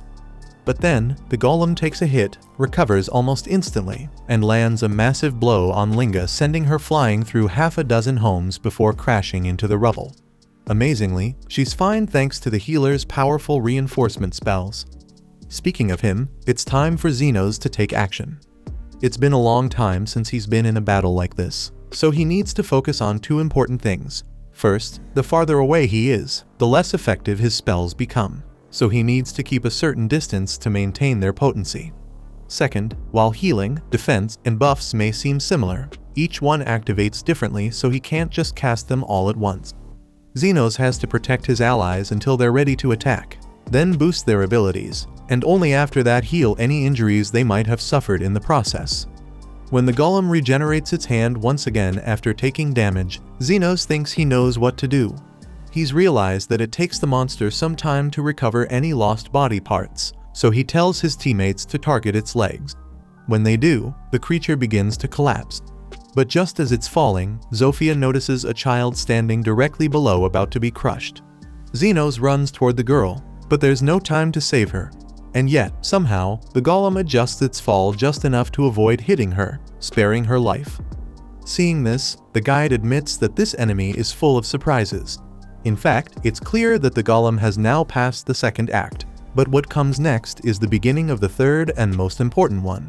The true climax, where a final and crucial decision awaits the so-called hero from the slums. Back in the favela, Carmilla points out that golems are only supposed to follow simple commands and shouldn't be capable of what this one just did. Xenos suspects someone used an imperfect magic stone on the creature, especially since the healer just scanned the golem's remains and discovered that Astan himself is inside. Turns out, just a few hours earlier, Astan had gone to see the guide to pursue his revenge no matter what it cost. He was ready to go to the very end for his ultimate goal. The guide watches as Xenos finally understands, the best way to bring life to an imperfect magic stone is to combine it with a living human. The fusion between the stone and a person creates a new type of core. But humans, with their complex emotions, are difficult to control. That's why you need a simpler element, one overflowing with intense negative feelings. The guide had told Astan that the stone was necessary for his revenge, and once it was implanted, the golem was born from the fusion. Now, the guide is eager to see how Xenos will end this fight, because destroying the stone also means killing someone from his old group. The very man who helped him escape the slums. Xenos takes a deep breath and tells the girls to back off. He has to deal with this in his own way now. They protest, saying a healer like him can't take the front line alone. He agrees that would be the smart decision, especially since avoiding the front lines was the 7th lesson his mentor always drilled into him. If you're too busy fighting, you lose focus on supporting your allies. But considering the way things are now, the doctor decides it's something he needs to handle alone. Just like the other leaders, Carmilla realizes it's almost dawn and decides to head home too. She's not much of a fan of the sun anyway. Still, she promises to have tea ready when the doctor returns. Zenos jokes that she'll just leave the tea making to Lily, and the ghost rolls her shoulders in frustration at how easily she got caught. Now alone, facing his rival, Zenos remembers when Astan came to him in this very same place, the slums, where it all began. Setting that aside, it was shocking to see someone as selfish as him save a child. Zenos once heard Guile say that the reason Astan craved money and power was because his younger sister had died. She couldn't afford the medicine she needed. Maybe that child reminded him of her. In the end, there might still be a trace of humanity left in that stone armor. Even if the hate remains, even after Zenos finally got a place of his own, only to be abandoned by Astan later. He always wondered how Astan knew he had nowhere to go back then, and now he understands it's because Astan didn't either. But none of that matters now. Dodging a crushing blow from the golem, Zenos uses his magic scalpel to slash off the creature's arms and strike at its chest, piercing deep enough to tear a hole through its core. With that, Astan is fully exposed before his former comrade. Not that Zenos feels any joy about it, but at least this will be the last time they'll ever have to face each other. Without hesitation, the healer cuts open the man's chest with his scalpel and declares it's time for their adventure to end. The guide, watching closely, is surprised by the enemy's response. Zenos killed Astan with far less hesitation than expected. But given the apparent abuse he suffered at the hands of that lunatic, maybe it wasn't such an unreasonable decision after all. Either way, the game is over, and it wasn't quite as thrilling as the guide had hoped. But there's no use crying over spilled milk. Still, the guide keeps looking through the telescope and notices the story isn't quite over yet. Instead of just injuring his former ally, Zenos is healing him with every blow, cutting away the parts fused with the magic stone and healing what remains. He knows that if he cuts too deep, Astan will die, but if he hesitates too long, the magic stone will fuse again with the newly healed body. Amazed, the guide notes that the healer is still maintaining such focus and precision even after saving so many people in the middle of a brutal battle. Zenos, in turn, knows the world would probably be better off without this guy. But since he made the choice to let him live, the least the bastard can do is pay the bill for the treatment, especially now that Zenos is broke. Astan asks why he was spared, and the doctor gives him a few reasons. First, before dying, Astan would need to reveal who was really behind all of this. Second, despite being absolute human garbage, he did a few things that ended up benefiting Zenos' life. He pulled him out of the slums and later gave him compensation, albeit out of arrogance. But that single gold coin? It was what Zenos used to save Lily and start his underground clinic. Still, the biggest reason is simple. Zenos just can't bring himself to end it. After all, he's a healer. With that, the doctor plunges his scalpel into the golem's chest, striking the magical core. Instantly, a blinding beam of light bursts from the creature's body. Once he's saved, Astan, visibly ashamed, admits that Zenos really is something else. Even after everything, the healer still chose to let him live. So he asks, "Is this your revenge?" But Zenos never thought that far ahead, he just acted on instinct. In the end, Astan reflects on a life spent using others and finally acknowledges all the harm he caused. It's honestly laughable. Then, bowing his head, he begs Zenos for forgiveness, not that he believes it'll change anything. Unmoved, Zenos tells him to cut the sob story, because now that he's patched up, it's time to face the consequences of his own actions. And with that, Zenos amplifies his arm strength tenfold and gives one more reason for sparing Astan. He wouldn't have felt right punching someone who was unconscious. Consumed by fury, Zenos lands a solid punch square to Astan's face, no holding back. The guy had put him through hell, and a simple apology wasn't going to cut it. After the beating, the poor man even ends up half naked in the street. Some time later, Astan wakes up thanks to Krishna's persistence. It's the second time she's come to the slums with reports of monster attacks, and the second time she's run into this guy. That aside, Zenos explained everything to her. It's honestly a miracle no one died in a disaster of that scale.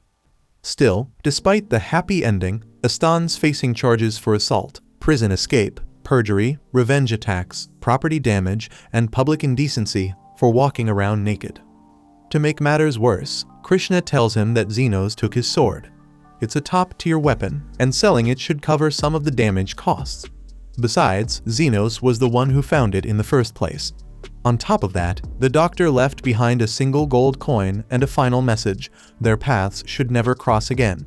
Aston breaks down in tears like a child. Meanwhile, Xenos feels so drained he could collapse at any moment. The girls offer to help him walk, but he insists they take care of themselves. They must be exhausted too. Even so, they insist on carrying him. After all, he's always the one looking after them. It's time they return the favor. Somewhere in the middle of all that, the guide decides to disappear for a while. Eventually, Xenos will cross his path again, and when that time comes, they'll get to play once more.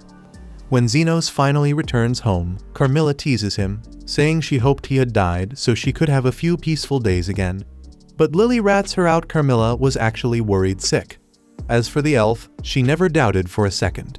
She'd even brewed tea, calmly waiting for her master's return because she knew he'd come back. The next day, the man of the house heads to an establishment to relax after such an intense ordeal. Originally, his plan was to quietly work as an unlicensed healer, but things escalated from 0 to 100 real fast, so he might as well enjoy these small moments of peace. Speaking of peace, someone opens the door to the place where the poor guy was trying to bathe. A few hours earlier, Krishna was frustrated that the investigation into the liar behind the golem attack hadn't turned up much. Still, at least it was confirmed that the culprit is someone known as the Guide. Tracking him down, however, is proving to be no easy task. The place where he met with Aston was already abandoned, and the Guide left no trace behind. Zofia did some investigating herself and found out that the guy joined the underground guild only recently, and word is, he doesn't socialize with anyone. Linga heard the same. According to Lobist, the underworld demands that everyone keep their past a secret, so you won't get much by asking around. The Iron Maiden assures them the Order of Knights is still on the suspect's trail, but she fears he won't resurface anytime soon. That said, the three faction leaders agree this man will show up again eventually. The problem is, it's clear he won't be easy to deal with. There's a real chance he'll deepen his ties with the underworld. The kingdom's official investigator asks the demi-human girls to stop throwing around wild guesses, to which they respond that the vice commander's efforts haven't been much different. Xenos tries to keep things civil, suggesting that at least they're all sitting at the same table to talk. But Krishna quickly reminds them that, as a royal knight, she's legally forbidden from sharing tea at the same table with a group of demi-humans. Finally, the doctor, clearly out of patience, asks everyone to calm down, but then promptly kicks all the women out of the clinic. He's tired and will only be seeing emergency patients today. After that, red-faced and clearly nervous, Lily walks into the room and says she's been thinking. Ever since the golem incident, the masters looked exhausted, so she wondered what she could do to help him relax. She had a place in mind that might help, but before she could finish her thought, someone cut her off. It was Zofia, who bursts through the door and boldly suggests they all head to the hot springs to unwind after all the golem drama. Xenos thinks it's a good idea and accepts the invite, leaving Lily heartbroken and cast aside by the sheer audacity of that shameless lizard. Zofia, meanwhile, is beaming with joy. Then Linga shows up with the exact same idea. That wild chase with the stone monster clearly pushed her limits. Again, Xenos agrees, and the wolf girl runs off, thrilled. And of course, Lo barges in just like the others. But before she can say a word, the doctor already assumes she's here to ask him to go to the hot springs. Overwhelmed by what she believes to be a deep mental connection between them, the orc gets teary-eyed and heads out, emotionally moved. But then, in a twist that surprises everyone, even Krishna gives in to the charm of the underground doctor. She opens the door, this time a little more politely, and invites him to the same gathering. After receiving all these invitations, Xenos can't help but wonder why all of them had the exact same idea. When he turns to Lily and asks what she was going to say earlier, the elf is already fed up. Instead of answering, she just pouts in silence. That's when Carmilla shows up, laughing at how all these women are going nuts over Xenos in a towel and hot water. It's been ages since she went to a place like that herself. It might actually be fun to tag along. Xenos scolds her for behaving so crudely for someone who claims to be a high-class specter, but she brushes off the remark like it was nothing.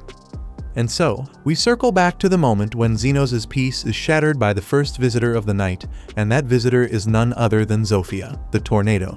She places a fake sign saying the men's bath is under maintenance, then sneaks into the doctor's side. She confesses she'd love to jump on him right then and there, but since she's afraid he might hate her for it, she tries to approach him a little more delicately. In fact, she mentions how people have been saying she seems calmer lately, probably because of the friendships she's built with other races in the slums. That kind of harmony would soften even the roughest person on the streets. She used to be a completely different woman, and now she's even talking to a royal knight, something once unthinkable. According to Zofia, it's all because of Zenos. She believes this man has the power to change the world just by bringing people together. Zenos, however, insists he's just a shady healer running a rundown clinic. By this point, Zofia has gotten a little too close, and when the doctor refuses to drop his guard despite her sweet talk, she decides to get physical and lunges at him. Just then, Linga enters, maybe to save him, or maybe not. Claiming she got dizzy from the heat and walked into the men's bath by mistake, she goes head-to-head with Zofia. But let's be honest, her goal is to have the man all to herself. Out of nowhere, Lo bursts from underwater, joining the fight with zero shame and no towel, unlike the others who at least showed a bit of decency. Finally, Krishna storms in and orders all of them to get out of the men's area. They fire back, pointing out that she's also somewhere she shouldn't be. So she quickly claims she just confused this bath with the women's side. Furious that his piece has officially been flushed down the drain, Zenos shouts for them all to get out. Meanwhile, in the real women's bath, a young woman hears the yelling and wonders what the hell is going on. From the sound of that shout, she worries some creep might be nearby threatening to ruin her trip to Flam, the city of hot springs. Just then, the demi-human girls finally show up where they should have been from the beginning, grumbling about how Zenos never lets his guard down. The human girl already there is stunned by the sudden crowd and finds herself staring at them just a little more than she probably should. Zofia asks what she's staring at, catching the girl off guard. Lo is convinced it's just her usual charm pulling in women, supposedly a common thing for someone as privileged as her. Sitting next to the human, Lily complains that, unlike the other girls, she doesn't have melons for breasts, and because of that, she didn't have the courage to show up near Zenos. That said, the elf glances to the side and realizes that the human beside her isn't exactly well endowed either, and that's when it hits her. The smaller a woman's chest, the bigger her heart. Suddenly full of confidence, the little elf steps into the water with a spring in her step. That's when Carmilla finally shows up. Aware of Lily's insecurities, she tells her not to worry. Just like wildflowers in the field, melons grow in their own time. And even if they don't, not everyone prefers them big. Lily wants to know if it's actually possible for someone to like them small, and the ghost nods, waxing poetic that there's a whole abyss of understanding children aren't ready to grasp. Feeling oddly encouraged, Lily mentions that Carmilla looks even more transparent than usual, so the ghost jokingly pretends to vanish forever, sending the elf into a panic. Meanwhile, the unknown human woman notices the ghost's presence and, without hesitation, prepares a sacred spell to attack Carmilla, who bolts through a wall, leaving her towel snagged in the women's area. At that very moment, over in the men's side, Zenos sighs, already fed up. Even the ghost came to ruin my day off. The human, confused, starts to believe it was all just her exhaustion playing tricks on her. She gives up the hostile attitude and decides to relax a little. After their soak in the hot springs, the group is treated to a feast. However, Krishna sits apart from the rest, as she'd mentioned before. Sitting with demi-humans goes against the code of the Knight's Order. The group calls her over, asking her to join them, but she keeps refusing, still crying over the fact that she has to spend her one day off with this group of weirdos. It's clear she's just being dramatic, but Zenos doesn't have the patience for that, so he lets it go. Speaking of weirdos, he asks where Carmilla's disappeared to. Lily explains that she went off to drink alone in her room to unwind. After dinner, Zenos tucks the young elf into bed, only to find the ghost waiting for him in his room. She asks if the feast wasn't to his liking. He says it was, but things took a turn when the girls started a drinking contest, with the winner getting to sit in the doctor's lap. That got a little out of hand, to say the least. He sighs, lamenting that this trip was supposed to be peaceful. Not that. Carmilla chuckles, understanding his frustration, but urges him to enjoy these lively moments while they last because soon, everything will get complicated again. Curious, Zenos asks how she even got there, especially since she can't be out in the sunlight. Carmilla explains that her body is so subtle it barely exists, and she can possess objects she's emotionally tied to. For instance, she inhabited the staff Lily carried around all day, which, once upon a time, belonged to the ghost herself. Speaking of which, Zenos asks what she used to do when she was alive, but Carmilla claims it's been so long she can't even remember anymore. The healer picks up on the fact that she clearly doesn't like talking about her past, so they both go back to drinking in silence. The next morning, at the same hot spring inn, the fire monostones powering the oven suddenly explode in the kitchen, severely injuring a man, leaving him burned and lying on the ground while his wife screams in panic. The girl from the night before the one bathing rushes in to help. She's a healer, and immediately starts treating the man, but from the state of his arm, she concludes it'll likely never heal. Just then, Zenos arrives, having heard the explosion, and introduces himself to the two women as just another guest. The healer explains there's a hospital in the city center where the man could be properly treated and asks Zenos to help carry him there. But to everyone's surprise, the man says that won't be necessary. Lily shows up, panicking, but Zenos calms her down, and just when everyone thought he was about to walk away, heading to the carriage waiting outside the inn, the healer turns back and fully restores the injured man, leaving him as good as new. The young healer is stunned. The kind of treatment she just witnessed could only be performed by a saint or some top-tier professional.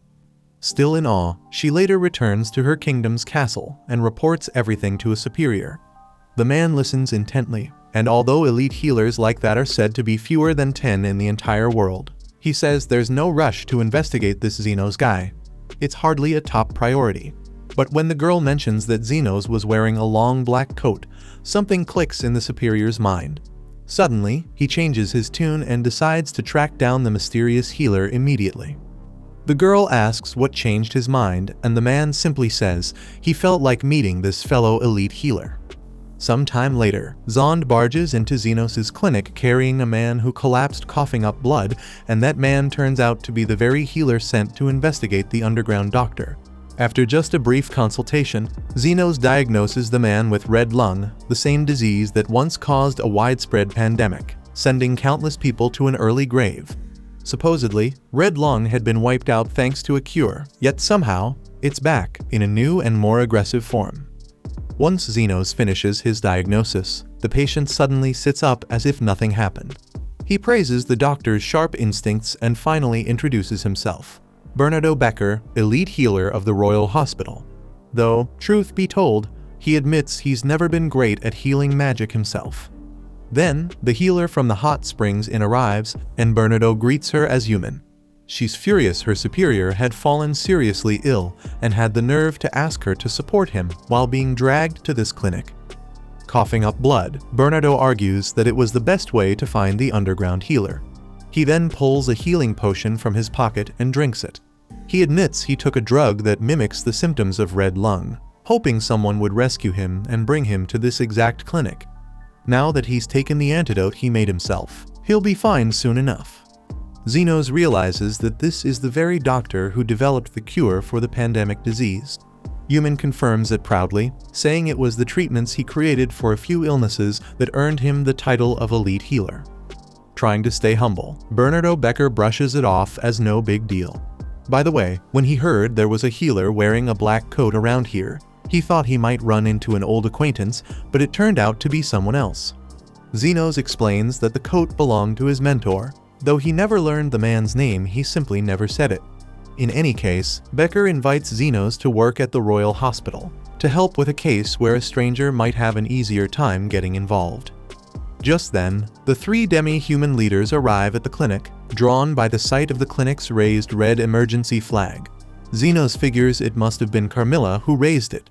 The three women stand in front of the doctor, blocking his way, unwilling to let the Royal Hospital take him away. Impressed by how fiercely the healer is protected in the slums, Bernardo changes his approach. He proposes an official service agreement to formalize Zenos' work with the Royal Hospital. Zenos agrees without hesitation. Now that the authorities know about his underground clinic, it might be useful to have them owe him a few favors. He also recalls how, during the Red Lung pandemic, the Royal Hospital handed out free medicine throughout the slums, saving countless lives. Yuman explains that it was Dr. Becker who made sure the antidote reached the poor, even paying for it out of his own pocket. The three leaders acknowledge how much that helped back then, and Zenos seems excited to learn that this healer once knew his mentor. Before long, Bernardo Becker wins over the hearts of the slum residents. Finally, the royal doctor promises to help Zenos return to a peaceful life once their mission is complete. He officially invites the underground healer to join him on a mission whose details remain a mystery for now. In the next moment, the underground healer is dressed in a very different outfit than usual. Standing in front of the royal hospital, Zenos walks confidently in his crisp white uniform, clearly impressed, as he follows Bernardo Becker to his research lab. Honestly, the sheer luxury makes his head spin, and he asks if there isn't at least one dark and damp room around here. Yuman tells him to stop acting like he's from the slums, at least while he's in this place. But there's just no way he can leave behind his roots like they're not an essential part of who he is. Eventually, Bernardo leads the guest to his office and starts going over the mission. But before he can say anything, Zenos takes a wild guess. It's about missing people. When the elite healer confirms it, Zenos makes it clear that finding lost folks isn't exactly his specialty. But all the royal doctor really wants is for him to walk around and gather a few leads. Besides, special students at the Royal Hospital can access all sorts of programs through recommendations, unlike regular students, which makes information gathering way easier. That said, the idea is for Zenos to act under the name Zeno, someone who just arrived from abroad. Skeptical, Zenos seriously doubts this story will hold up, but Bernardo assures him that having an elite healer backing his identity makes everything run much smoother. The outsider kind of likes the idea of blaming the royal doc if things go south, and Bernardo jokes that, at this point, their fates are pretty much tied together. Later on, Zenos follows Yuman to check out the dorm where he'll be staying and is met with a warm welcome from Lily, who, for some reason, is already there. Confused, the boy asks what's going on, and Yuman explains that according to the rules, close relatives and important individuals are allowed to live in the dorms together. Lily confirms this and proudly says she qualifies as the doctor's wife, though Yuman corrects her, explaining that on paper, the elf is listed as his younger sister. Either way, Zenos had been worried about leaving the little one behind, so he's thankful for the chance to keep her close. Eventually, Yuman leaves, letting the new resident settle in.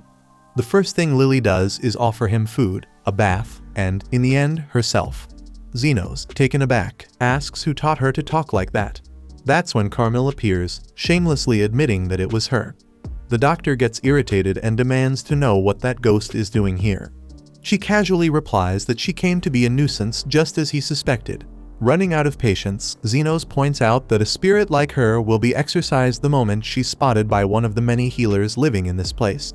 But Carmel argues that she can't really be considered a nuisance if she's scared of those things. Besides, not everyone can use healing magic like this kid. And honestly, as Zenos sees it, that's just how this woman is, and nothing's ever going to change that. Later, in the cafeteria, he meets up with Yuman, who's trying to get used to calling him Zeno. She wants to know how the orientation went. He says it looks like he'll be going around to different places, though he still doesn't know how people even get a regular healer license here. Yuman explains, first, he needs to enroll in a preparatory school for healers. If he passes, he'll spend a few years studying there. Then, if he passes the exam, he'll earn his license. Zenos is shocked at how much of a grind it is to get this damn license and admits that healers really are impressive for going through all of that. Yuman finds it ironic someone so gifted praising others like they're somehow better than him. She goes on to explain that once he passes the test, Zenos will be sent to work in a royal hospital branch or get an adventurer's license to work out in the field. Some people also end up serving the nobility or the military. After gaining enough experience, he'll eventually be able to take a test to move up the ranks. Zenos doesn't seem the least bit excited about this mountain of exams he'll have to climb just to make it in this place. His head's already starting to hurt. Wanting to change the subject, he asks about the missing person. Yuman tells him it's someone named Alfred, a senior of hers, a high-level healer, and the assistant head of the lab. Alfred is known for being incredibly talented, kind, and attentive. He also played a key role in curing the red lung disease. Realizing how important this guy is, Zenos asks if there are any leads to kick off the search. Yuman is just about to share the first clue when someone else walks into the cafeteria and grabs everyone's attention. According to Yuman, that's Professor Goldrin, the vice director of the Royal Hospital and a 7th class advanced healer. Zenos asks what this class thing is about, and Yuman explains that healing ability is ranked by levels, from beginner to advanced. A 7th class healer is the highest level before becoming elite. Zenos watches the entourage trailing behind the man and figures he must be a big deal. Yuman confirms that Goldrin is in the running to become the next director, since the current one is elderly and often absent, so the vice director is basically acting as the head now. She adds that the hospital has changed a lot since Goldrin stepped into his role. For example, while the rich get treated like royalty, the poor have been getting less and less attention. Goldrin seems more focused on pushing his political agenda than actually improving his healing skills, and there are rumors that his promotion to 7th class wasn't based on merit, but on connections, what they call the who-you-know factor. Apparently, he had the full backing of several nobles who wanted him representing their interests on the board. Given all that, Zenos decides to steer clear of this guy. If there's one thing people like that hate, it's the poor. But Yuman's not so sure he'll be able to avoid him. She suspects Goldrin might be involved in Alfred's disappearance. The man is so ambitious that he seems determined to gather as much talent as possible under his command. He invited Alfred over under the pretense of borrowing the lab he shared with Yuman. Bernardo Becker wasn't happy about it, of course, but since Goldrin had financially supported the red lung cure, Becker felt indebted and eventually gave in. Alfred himself thought it would be a great opportunity to broaden his horizons, but just a month later, he vanished. To get close to Goldrin without raising suspicion, Zenos needs to stand out in the Royal Hospital's programs enough to catch the professor's attention. If that happens, the professor will approach him on his own. Naturally, Zenos doubts he's capable of pulling that off. After all, he's nothing more than an underground doctor. Yuman, on the other hand, is stunned that this guy has absolutely no clue what he's really capable of. Speaking of what people are capable of, an annoying guy approaches the girl in the most intrusive way possible. When Yuman sees it's the unbearable Crescent, she tries to brush him off. But since he's part of Goldrin's faction, the guy thinks he can do whatever he wants, whenever he wants, and keeps pestering her. Then he turns his attention to Zenos, saying he must be the special student who enrolled recently, and warns him to try not to embarrass the person who recommended him. After that, Crescent finally walks off. Yuman explains that the two of them used to be classmates, but ever since he joined Goldrin's group, he's been acting like he's all that. Zenos doesn't care much, though, and just heads off to class. In the next scene, we get a glimpse of Zenos' childhood, specifically a memory of when he was observing the muscle distribution and blood vessel network of a man collapsed in the middle of the street, trying to heal him. But instead of saving the man, all he gets is a punch in the head from his master, who tells him he should focus his energy on examining the living, not the dead. Back then, alongside his fellow student Veritra, who was also training under the same teacher, they were often praised for how much they'd improved in just a year. But the man made sure they didn't get cocky just because they'd learned to close a few wounds. That, he said, only made them third-rate healers. Veritra added that healing and comforting might make you second-rate. And Zenos chimed in, saying that only the best in the world would ever be considered first-rate, something he'd heard so often it had started to haunt his dreams. The teacher laughed, glad the boy finally got the point, and the two students chuckled. Snapping back to the present, Zenos focuses as class begins. The professor introduces himself as a specialist in treating adventurers and announces that today's topic is undead. As the lecture goes on, Zenos reflects on how he already knows a lot about the subject from experience, but the structured way it's being taught actually makes everything much easier to grasp. At one point, a student asks about specters. The professor finds the question interesting, as very little is known about these high-level, undead, mainly because hardly anyone has seen one, and most adventurers who do end up dead. In short, if you run into one, the best thing you can do is run away. What's worse, the ones that can speak are even more dangerous. Zenos starts to worry because there is a specter in his room right now, and it doesn't seem like these people are particularly fond of them. Anyway, the professor asks the class to share their experiences with the undead. That's when Crescent Wembley proudly claims he once took down about 30 ghosts during his years as an adventurer. He gets a round of applause from the class, then turns to Xenos and asks if the special student has a story of his own. Spotlight on him, Xenos knows that drawing too much attention would be a terrible move, even if he could wipe out 50 ghosts in one go. So, he decides to say something similar, claiming that he, too, defeated about 30 of them during his travels, trying to match the obnoxious guy. Crescent grins slyly and accuses him of lying. It's impossible, he says, to take down that many ghosts so quickly. That's when Xenos realizes he slipped up. He made it sound like he took them all out at once. And just like that, all eyes are on him. Even the professor presses him to explain what he meant. Cornered, Xenos tries to spin the story. If you go into the underground labyrinth where there are tons of ghosts, you can cast a healing spell and knock out a bunch at once. But the professor points out that only gold-class adventurers are allowed in that labyrinth garmenton. Now Xenos realizes he just sank even deeper into his own lie. Clearly jealous, Crescent decides then and there that he doesn't like this kid. Still, in the next class, he sits right next to Xenos and tells him to quit showing off just to get attention. Either way, the next class begins, this time about magic circles. Xenos thinks the topic's kind of pointless. Why waste time drawing stuff when you could just heal someone directly? When the professor asks for a volunteer to draw on the board, Crescent steps up and impresses everyone, earning himself an invite to the professor's lab. Bragging, he mentions that he already works for Professor Goldrin. Then, just to mess with the new kid, he nominates Xenos to take the next turn. So, Xenos draws the only magic circle he knows, the one his mentor taught him back when he was a kid. Crescent bursts out laughing, saying he's never seen anything so ridiculous. But the professor goes pale. He recognizes the drawing as a rare regeneration spell that stacks multiple effects into one, a spell supposedly impossible for a regular human to activate. Xenos just shrugs it off, saying the circle's useless. Healing a finger is way faster than drawing some magic doodle. The professor, now desperate, begs Xenos to join his lab, while Crescent stews in silent rage. Meanwhile, Goldrin hears about Xenos through the grapevine, words spreading about the new student who can apparently take down 30 ghosts at once. But Goldrin, arrogant as ever, isn't impressed. Then, another assistant reports that undead have been spotted in the Sula cemetery. Seeing an opportunity, the vice principal decides to send Xenos on the mission. If the boy really can do what he claims, this could be his ticket into Goldrin's faction. Later, back at the dorm, Xenos tells his friends about the mission.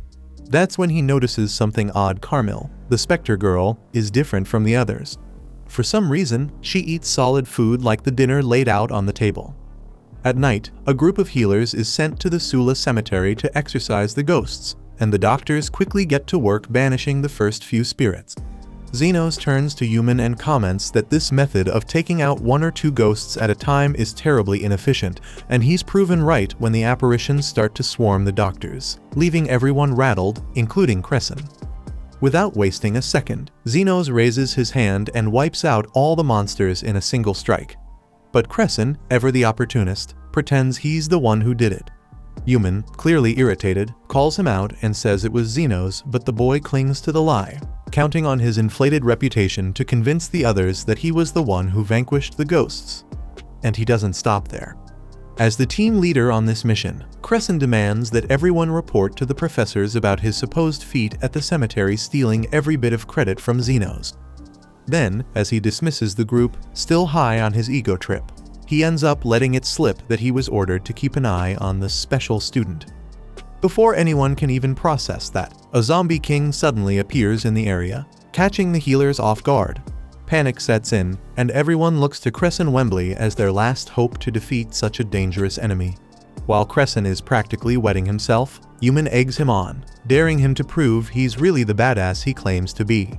Xenos plays along, leaving the guy to face the monster alone.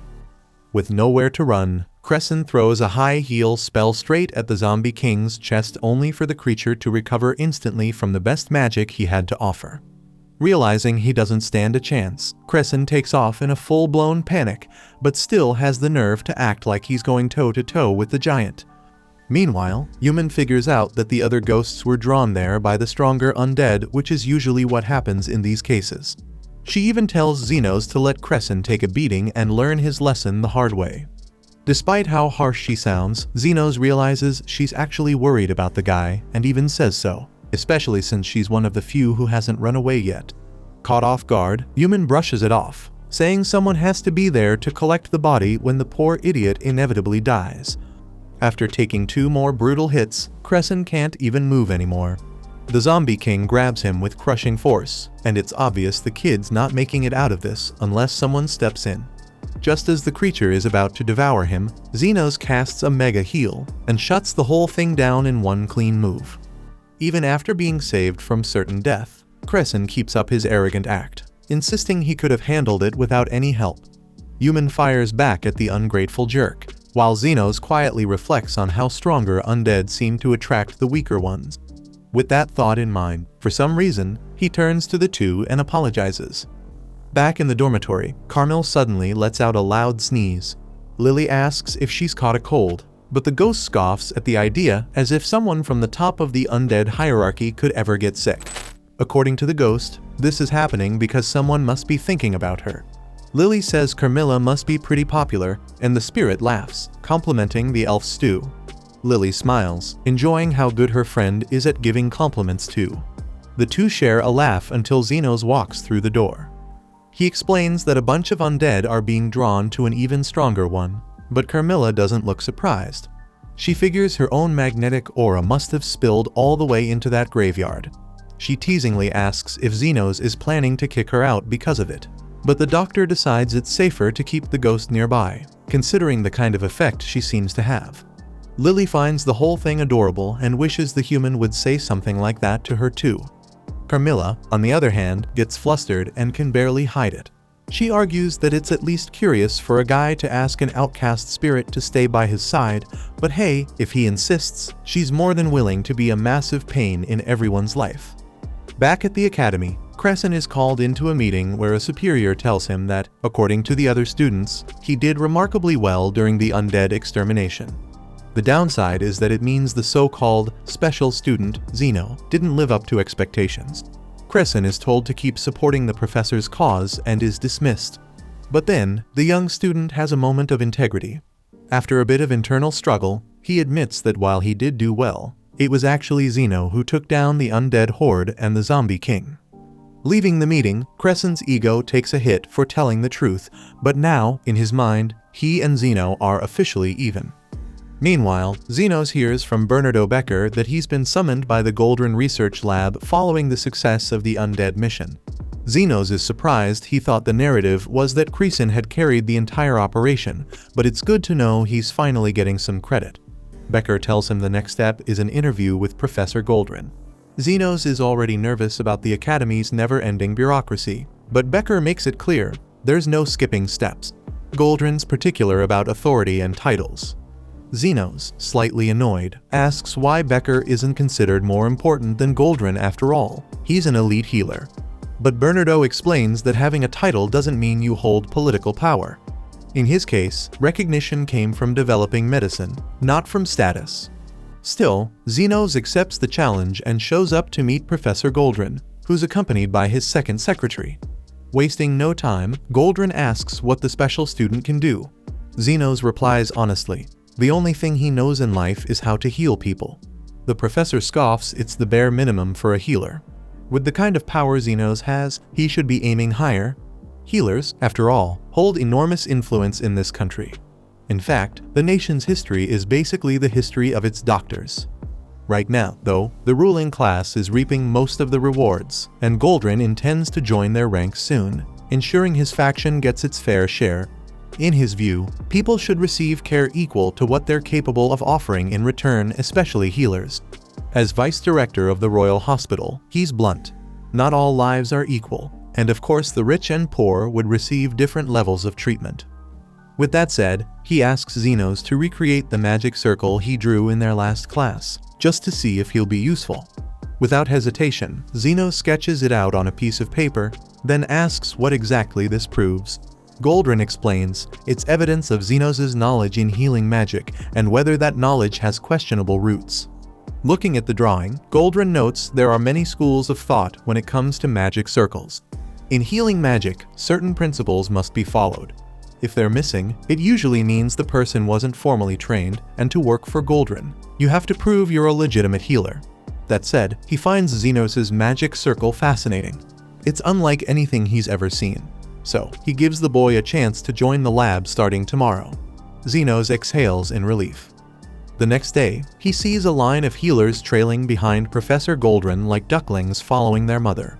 Among them is Crescent, who calls out to him to wake up and get in line. Zenos does, and Crescent proudly declares himself the senior of his new lab colleague, then makes sure Zenos knows he's only there because Crescent pulled a few strings behind the scenes. Zenos asks why he would do that, and Crescent just laughs. He admits he plans to use the special student as a stepping stone to climb the faction ranks. At least he's honest. Zenos then asks what the line is even for. Crescent explains, it's the professor's daily rounds. He visits patients with his whole entourage. Zenos notes that, for someone at the back of the line, Crescent doesn't seem all that impressive. That hits a nerve. Crescent gets fired up and swears he'll be at the top soon enough. Drama aside, Zenos wants to understand why this entourage is so big. Crescent explains, it's all about making an impression, especially since Goldrin only visits the upper class. Hearing that, Zenos breaks away from the group and runs straight to the front. He needs to learn more about this professor and the disappearances rumored to surround him. Soon, he catches up to Goldrin, who's listening to a patient complain about a sharp pain after twisting his ankle getting out of bed. Goldrin examines the injury, gathers 3 students, and casts a chain healing spell to fully restore the man's foot. After watching that scene, Zenos ran back to the end of the line, only to get an earful from Crescent for acting like a lunatic. He asked what kind of magic Goldrin had used with all those healers, and Crescent explained that the professor specialized in health transference magic basically, a spell that transfers life force from one person to another to heal injuries. It can create amazing results, even if the caster isn't a particularly skilled healer. The more serious the injury, the more life force is required from others to bring the patient back, meaning you'll need more people willing to donate a bit of their vitality. It may sound harsh, but the energy loss is minimal, and donors usually walk away with just a bit of fatigue. Hearing this, Zenos understood why the professor wanted so many people in his faction. Crescent added that there was another, bigger reason: the upcoming election for headmaster. Rumor has it that the current director, Shalbard, is planning to retire soon. Goldrin's aiming to secure votes so he can take his place. At this rate, it'd be hard for anyone to compete with him, and Crescent believed that his professor's victory would be the perfect stepping stone to the top. Zenos told him he was a good guy for sharing all this valuable info. Crescent got flustered and insisted he was just using Zenos, nothing more. While the conversation was still flowing, the special student had another question. He wanted to know if Crescent knew someone named Afreed. According to him, Afreed was just some loser who disappeared after disappointing the professor. He vanished right after getting invited to a dinner party, and no one really knew why. Apparently, Professor Goldrin occasionally holds these private dinners for his favorite students, and getting that invitation means you're destined to become one of the faction's leaders. Later that day, Zenos hurried back to Bernardo and shared everything he'd learned. He figured his job was done now that he'd delivered all that info, but Becker quickly shot that down. They were still far from the evidence they needed. In fact, Zenos now had to become one of Goldrin's favorites to gain access to sensitive intel. Of course, there'd be extra cash in it for him, not to mention he'd still be allowed to carry on his shady dealings on the outskirts. Zenos agreed, but only if Bernardo would finally talk about his own mentor. Becker promised he would, but then bumped into a shelf, knocking down books and a bunch of coins. He turned to Zenos and asked, "If you had to clean this up, which coin would you pick up first?" Right after that, he followed up with a deeper question: did Zenos believe that all lives should have the same value? But before he could answer, Yuman walked in, cutting the conversation short. Bernardo headed off to a meeting, leaving Zenos in charge of the next phase of the mission. Zenos stared down at the scattered coins and promised himself he'd do whatever it took. That night, Linga used her thieving skills to pick the lock on the door to the underground clinic. Her reason for breaking in? She just wanted to get a good, deep sniff of the doctor's bed. But instead, she ran into Zofia, who had also broken in. The two quickly pretended they were just there to clean the place up. Moments later, Lo barged in with far less grace, admitting she'd had the same idea. With nowhere to hide and no excuses left, the three women ended up scrubbing the entire clinic until sunrise. Lo tried to claim points for fixing the broken door, but the others reminded her she was the one who broke it in the first place. In the morning, Crescent offered Xenos the great honor of helping out someone as glorious as himself. The task? Looking after the professor's dog? For today, though, Xenos was just supposed to watch and learn. He asked if his friend did anything more useful around the lab than pet sitting. Crescent explained that he also walked her, brought her meals, gave her baths, and handled everything else. At the moment, Goldrin was in a meeting with the 7 high-ranking nobles he was trying to win over. If things went well, Crescent figured he'd be moving up soon. Once he reached a position of importance, he'd have good food, beautiful women, and people to order around. That was the real reason he worked so hard.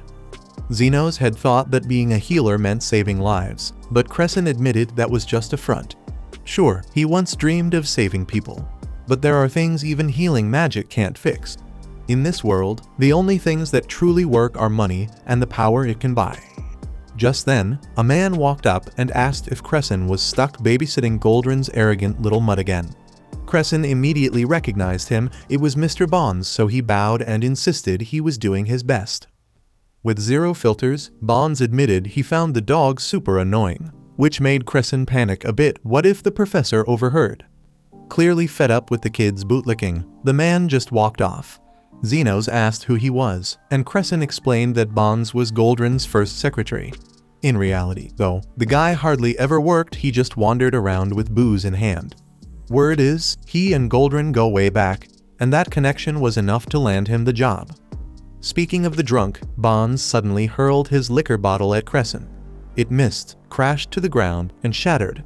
Startled by the commotion, Madame Milk managed to slip free from Crescent's grip and bolted. The students took off after the dog at full speed. Milk darted into the street right as a carriage was passing through. She was hit hard and seriously injured. Crescent rushed to save her before it was too late. He cast High Heal, hoping to get her back on her feet, but the spell didn't work. That's when Xenos stepped in. Crescent insisted it was pointless, but then watched in disbelief as the dog's wounds vanished without leaving so much as a scar. He nearly lost his mind trying to figure out how that was possible. Meanwhile, Xenos acted like it was the most normal thing in the world after all. Isn't that what healing magic is supposed to do? After restoring the pup, Xenos scooped her up to find a place where she could rest. Crescent chased after him, desperate not to lose the only job he had in the whole lab. Late in the afternoon, Yumin invites Xenos for a walk. As they stroll, she takes the opportunity to apologize to him. If she were more capable, she says, she might have been able to catch Professor Goldrin's attention herself, sparing Xenos from having to take on so much. She knows that just saying sorry doesn't mean much, but it's all she can offer for now. Xenos tells her it's alright, he'll be rewarded for the effort he's putting in. Besides, he feels good about setting foot in the Royal Hospital and getting the chance to learn more about his former mentor.